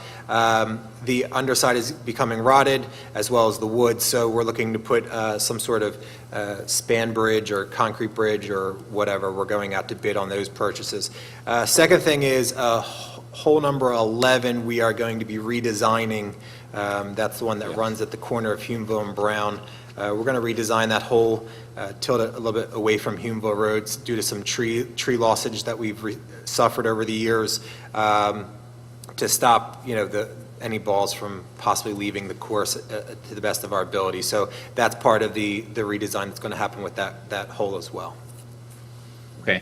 And then, I noticed that the transfer in happens here in the country club fund, but the expenditures listed on the capital improvements. Could you just explain the mechanics of that? Is that just where it's listed? Yeah, so it leaves capital improvement and comes into the country club as revenue. And then if you look on page 20, down at the bottom, the capital outlay line, there's 700,000 in there. 700,000 is consistence of the 6, plus 100 for lease payments for maintenance equipment and possible cart rental. Okay, great. I had a feeling that's where it was, but I wasn't entirely sure.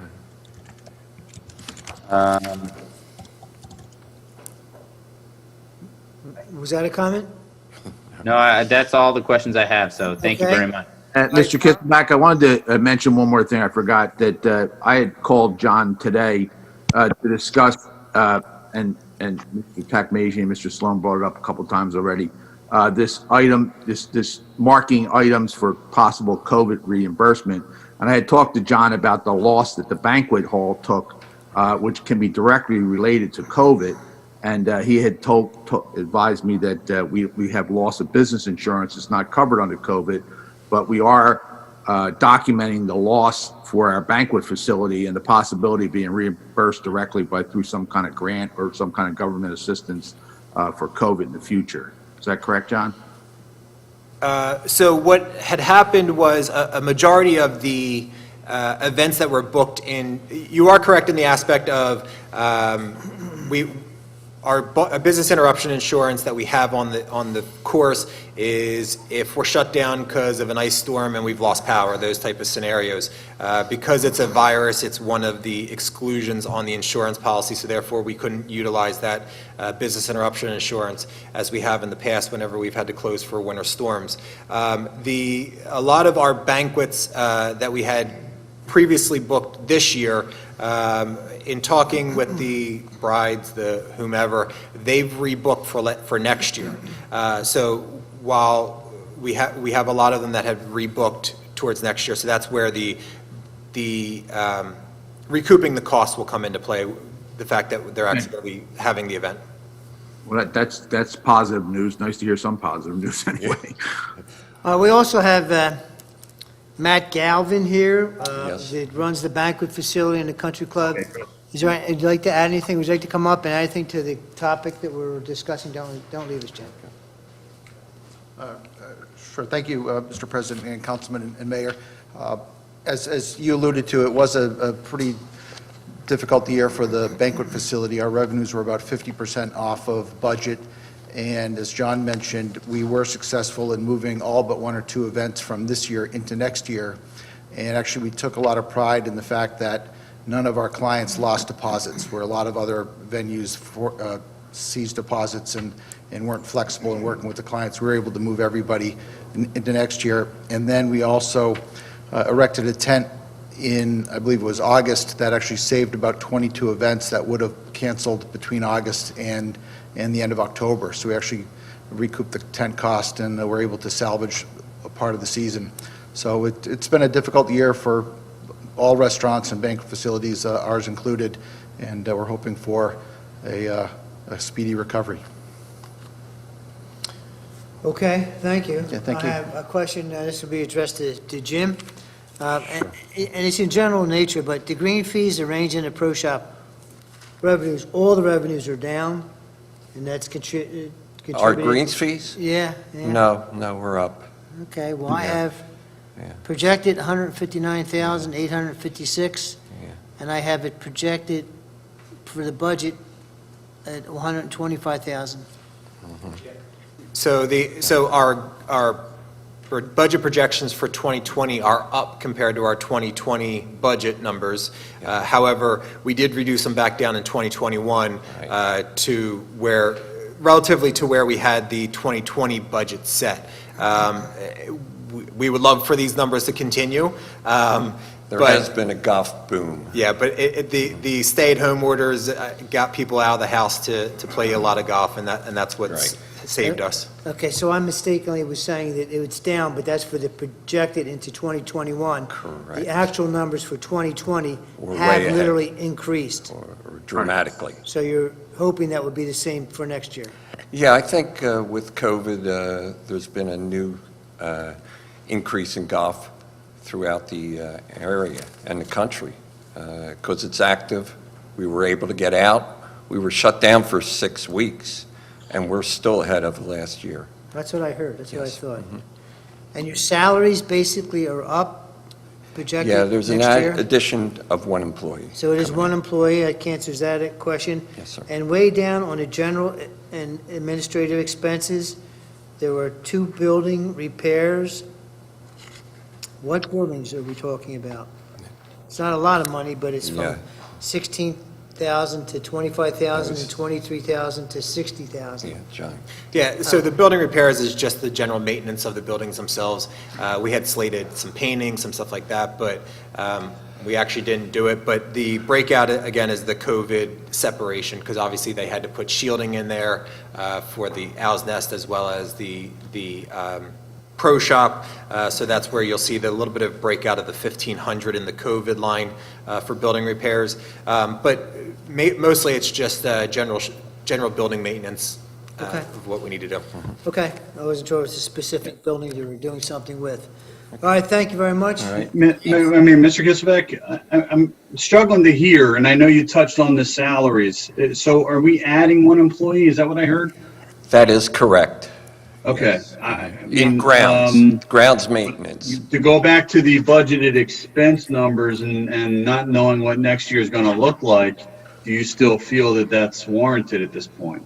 Yes, yes. It's actually, that was in our budget for years, and we never filled that gap. We had an extra person on board, but we didn't fill it, and now we are.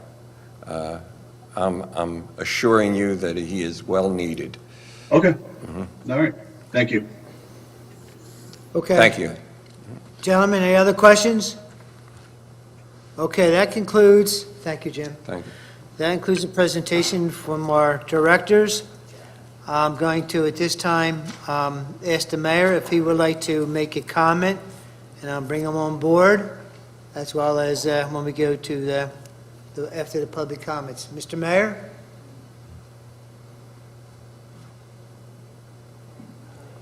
You're muted, Mayor.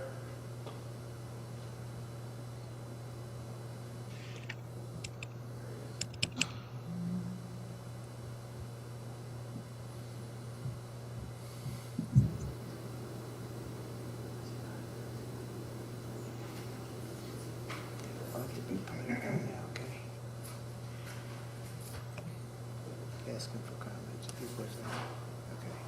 Asking if he wants it on screen. Joseph, Mayor, can we hear, can you hear me? Oh, you still on mute. Okay, we have someone coming over right now to talk to you. Meanwhile, we're going to bring, Joe Polari is now available. Hello, Mr. President. How are you? Okay, we hear you, Joe. Thanks.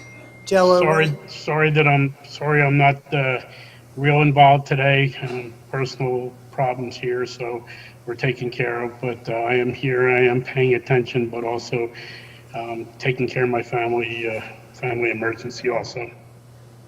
well, thank you, Joe. Okay, Mr. Mayor? Still not.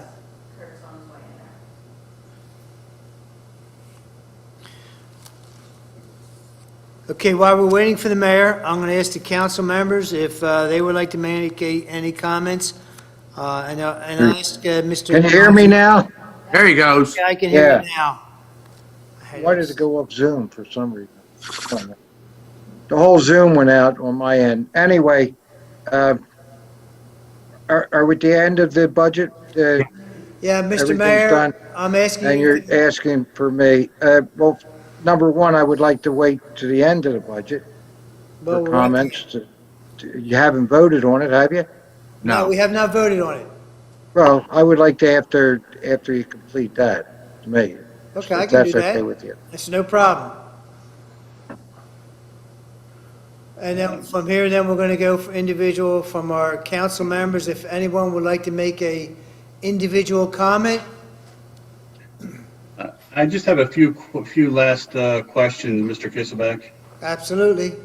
And this is probably more for John. Just a couple of things. The real estate taxes was still budgeted to be the same.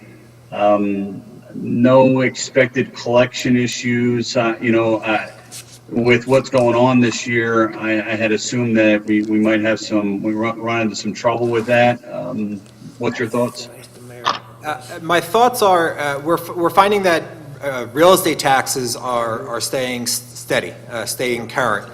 Earned income tax, we have had evaluations done, as I spoke to council before, in regards to the future collection aspect of that. Even that has remained the historical levels of where we are normally. We're achieving those goals. As I mentioned in my beginning, business privilege is probably my biggest concern at this point, just because of employees working from home, businesses closing up, as opposed to having, while they'll still have business volume, it's just going to be a different type of business volume in the aspect that we may not actually have them within the township any longer. So real estate taxes, to answer your question, though, I feel confident. As well as real estate taxes, if someone shouldn't pay, we'll eventually get that money in delinquent collection as well, because county goes after delinquent collections. Okay. Okay, and then for one last question I have. I always, every year, John, I refer to that 5-year budget projection. I just love that page. Just, I guess a question, and I looked at over the past few years, and primarily that capital improvement just sticks out.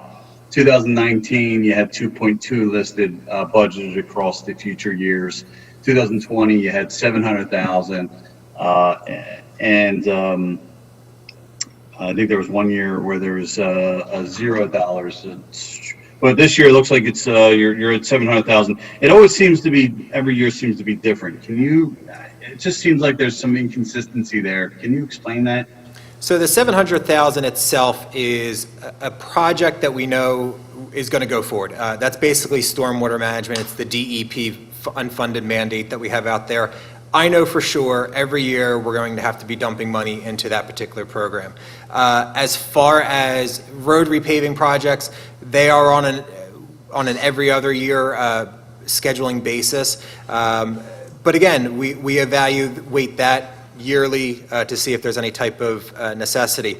The 5-year projection on capital improvements is truly a year-to-year and a whatever we deem to be necessary in the appropriate year to address, and that's why we do it.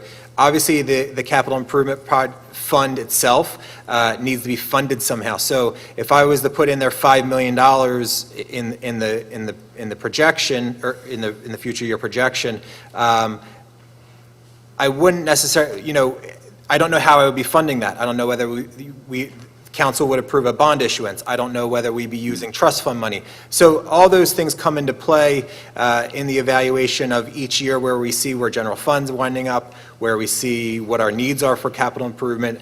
So that's why we budget. We know for sure that the $700,000 is the annual that we're going to be having to invest, especially considering we know in 2020, we finished the mapping.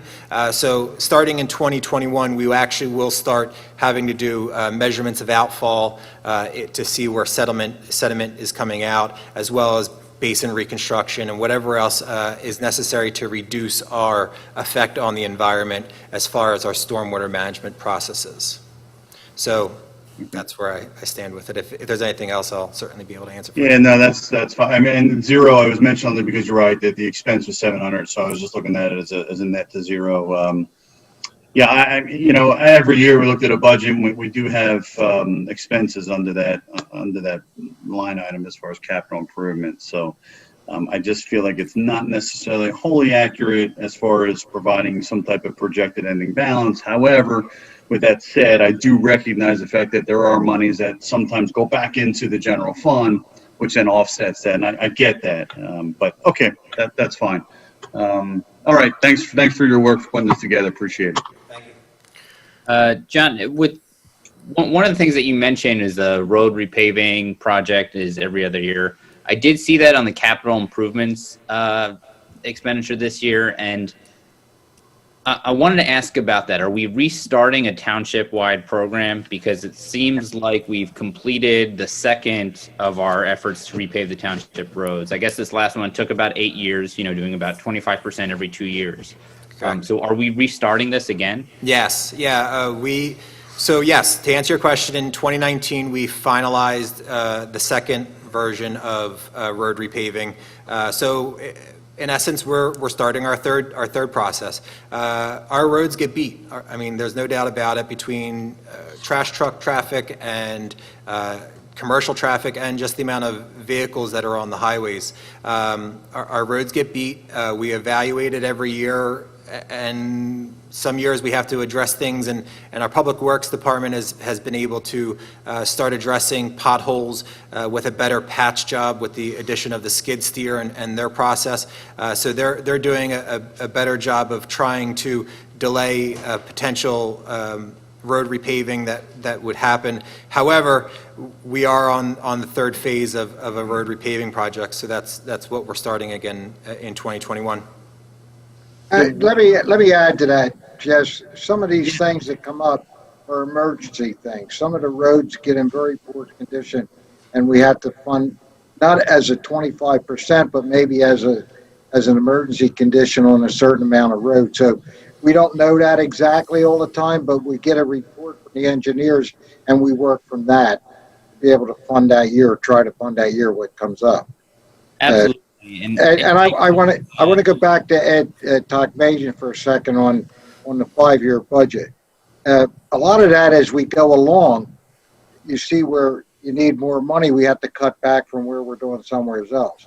So I mean, that 5-year budget isn't like you're looking at something that's in stone. I mean, that's going to change. Obviously, you're never going to go to where you go broke. You're going to have to change things as you go along. Agreed, and that's why I brought it up. So you're right. I agree with you. Thanks, Mayor. Okay. Yep. And because of the fact that if you're starting to see a dip in that balance, you certainly need to address it. Exactly. Yep. Right. Thank you. Yeah, I'd like to, Ed, Mr. Kissenbach. Yes, sir. Hey, so I'd make a statement if I could. On a positive note, I really am impressed with some of the numbers reading through the budget. We are ending our general fund budget. We started out with $19 million in our general fund, which enabled us to take the hit from COVID that the township and every resident almost in the township has taken. and still have $10 million left in the general fund at the end of this 2021 budget. And that's something that's significant.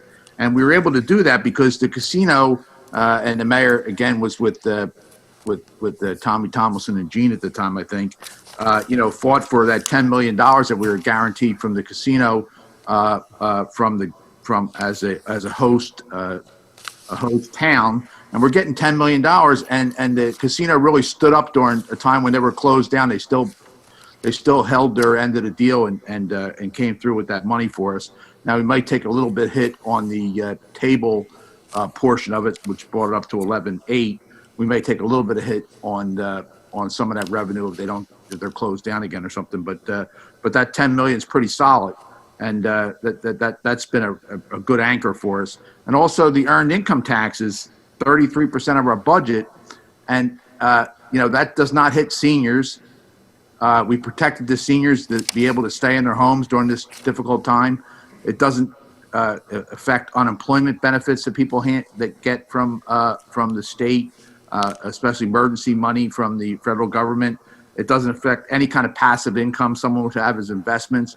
So it's just earned income. People who are blessed enough to be earning income in this environment to take it off the backs of the complete backs of the homeowners. So that's 57% of our budget between the casino and the earned income tax. Really made a solid foundation for us that we're able to survive this hit of COVID and still give $4.5 million back to each homeowner, the $300 each homeowner, which costs $4.5 million. So out of the $10 million we're getting back, we're giving $4.5 million of it back, which I think the mayor had said was like $46 million or something we've given back of that. We're At the end of this year, yeah. At the end of this year. And we're the only town that's done that in the state of Pennsylvania, right? Is that correct, Mayor? Okay. You've given anything back. So I think we deserve a nod for that. And also, even after buying Trifecta, purchasing Trifecta and keeping that open space in the Trevose area, 8 acres of open space, which would be soccer and 18, Joe. 18 acres, sorry. And then also getting lighting for the girls at Mechanicsville and Galloway and doing some other things. We're still able to do that. And we have approximately $43 million left in our trust fund after that. So that's a big nest egg, a big something we have in reserves. And Mr. Kisselback and some other people, we've been disciplined enough in the past that if we borrowed money from that trust fund, we're paying it back. And we paid it back and restored that over time, and we continue to restore it. I think I discussed with John today, there was $360,000 or $380,000 going back the first year for the purchase of Trifecta.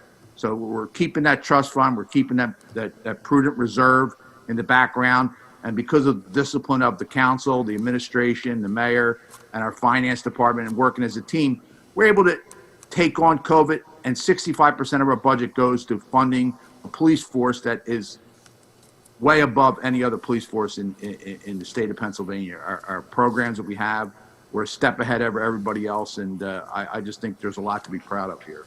So thanks for your work, Mayor. I appreciate it. Thank you. Mr. Knowles, anyone else like to make a comment? I would, Mr. Kisselback, if you don't mind. Please do. I'd just like to, this has been a really difficult year with COVID and everything else going on. I just want to compliment the mayor, Bill Samori, John Chakowski, and all the department heads for the hard work that they put in, keeping their staff together, keeping the township running. It wasn't an easy year to get it done, but everybody did get it done, and I just want to congratulate all of you and say thank you. Okay, thank you, Mr. Polari. Gentlemen, are there any other comments? Not hearing any, I'm going to call for, at this time, a motion to be put on the floor to accept the budget as presented. I'll make a motion that we accept the 2021 budget as presented by the mayor. We have a motion on the floor. I'll second. We have a second on the motion. Is there any additional discussion on the motion? Not hearing any, I'll call the vote. I'll call on a roll call vote. Mr. Knowles? Yes. Mr. Tokmajian? How about aye? Mr. Sloan? Aye. Mr. Polari? I vote aye. And I also vote aye. That is a unanimous vote. Thank you, gentlemen. Mr. Kisselback? Moving on, Mr. Mayor, would you like to make comments at this Yeah, time? thank you.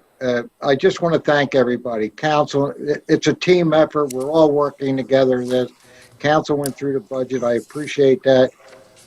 Getting all of our directors a chance to tell you exactly what's going on here. This is a daily operation. You all know that. We have to keep our eye on the ball. It's been a very difficult year. Very, very, very difficult. Communicating with everybody, making everything work. And we're on a daily basis here wondering where this COVID is going to hit next and who and where. And we have to do all the safety issues that they're telling us we have to do. We're doing that here in Bensalem. We're doing it, and we're doing it to the best of our ability. All the operations have been going on. We haven't stopped anything. And I mean this with all my heart. Without the cooperation of council, we couldn't do it either. So it's a real team effort. I have to thank all of our directors. Bill Samori, I haven't heard from Bill tonight. He's there. Bill, for the great work that you do as our administrator. And certainly John as our manager in the finance, and all of our directors. A great job. I mean, guys, it's really difficult. It's difficult for you, every one of you, but, and it's challenging daily. It's daily challenging. But with everybody working together, I'm a team guy. I believe teams win. And I think we're doing that for the people of Bensalem. And we'll continue to do that. And I want to thank everybody very, very much for all the cooperation. And God bless. Thank you, Mr. Mayor. Just for the record, everyone knows there were no comments, public comments that had come in via the email. So that's on record that there were no comments. And gentlemen, I'll let you make one last comment if you'd like to go through. Joe Knowles, you already made your comments. Ed Took Major, would you like to say anything? You don't have to. Yeah, sure. I recognize that we've all gone through this challenging year, but certainly want to thank our first responders, our police, our fire, for everything that they do. Thanks to everybody here that working at the township level. I just wanted to I'm not sure what's happening with the agenda for our next meeting, but if not, I want to wish everyone happy holidays. Mr.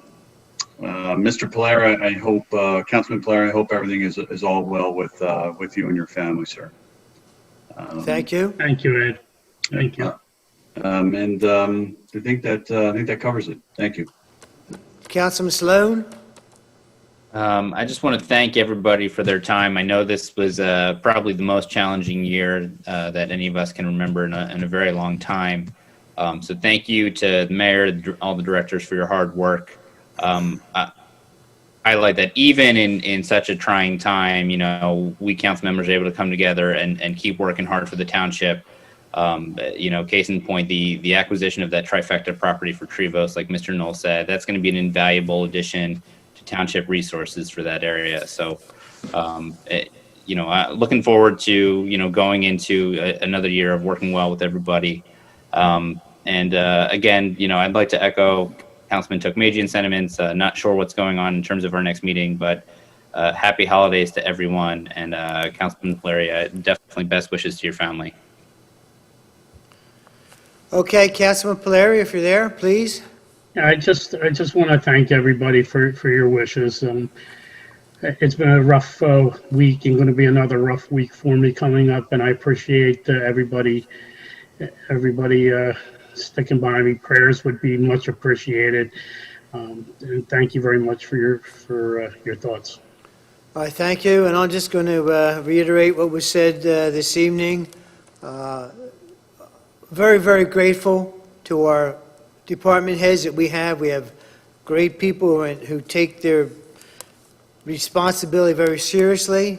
They only perform the services for the residents of Bensalem, but they're aware of the cost involved with what they're presenting, and so that incorporates people that possibly don't go to the golf club, or don't go to the Parks and Recs, but they still have, and maybe not have any reason to go to building and planning, but the services that are being provided to Bensalem makes it all a better place for all of us. And the department heads are quite cognizant of the cost involved with it. Fred, I didn't forget you, but I can't see you back there on the police department, the best department in Pennsylvania, of course.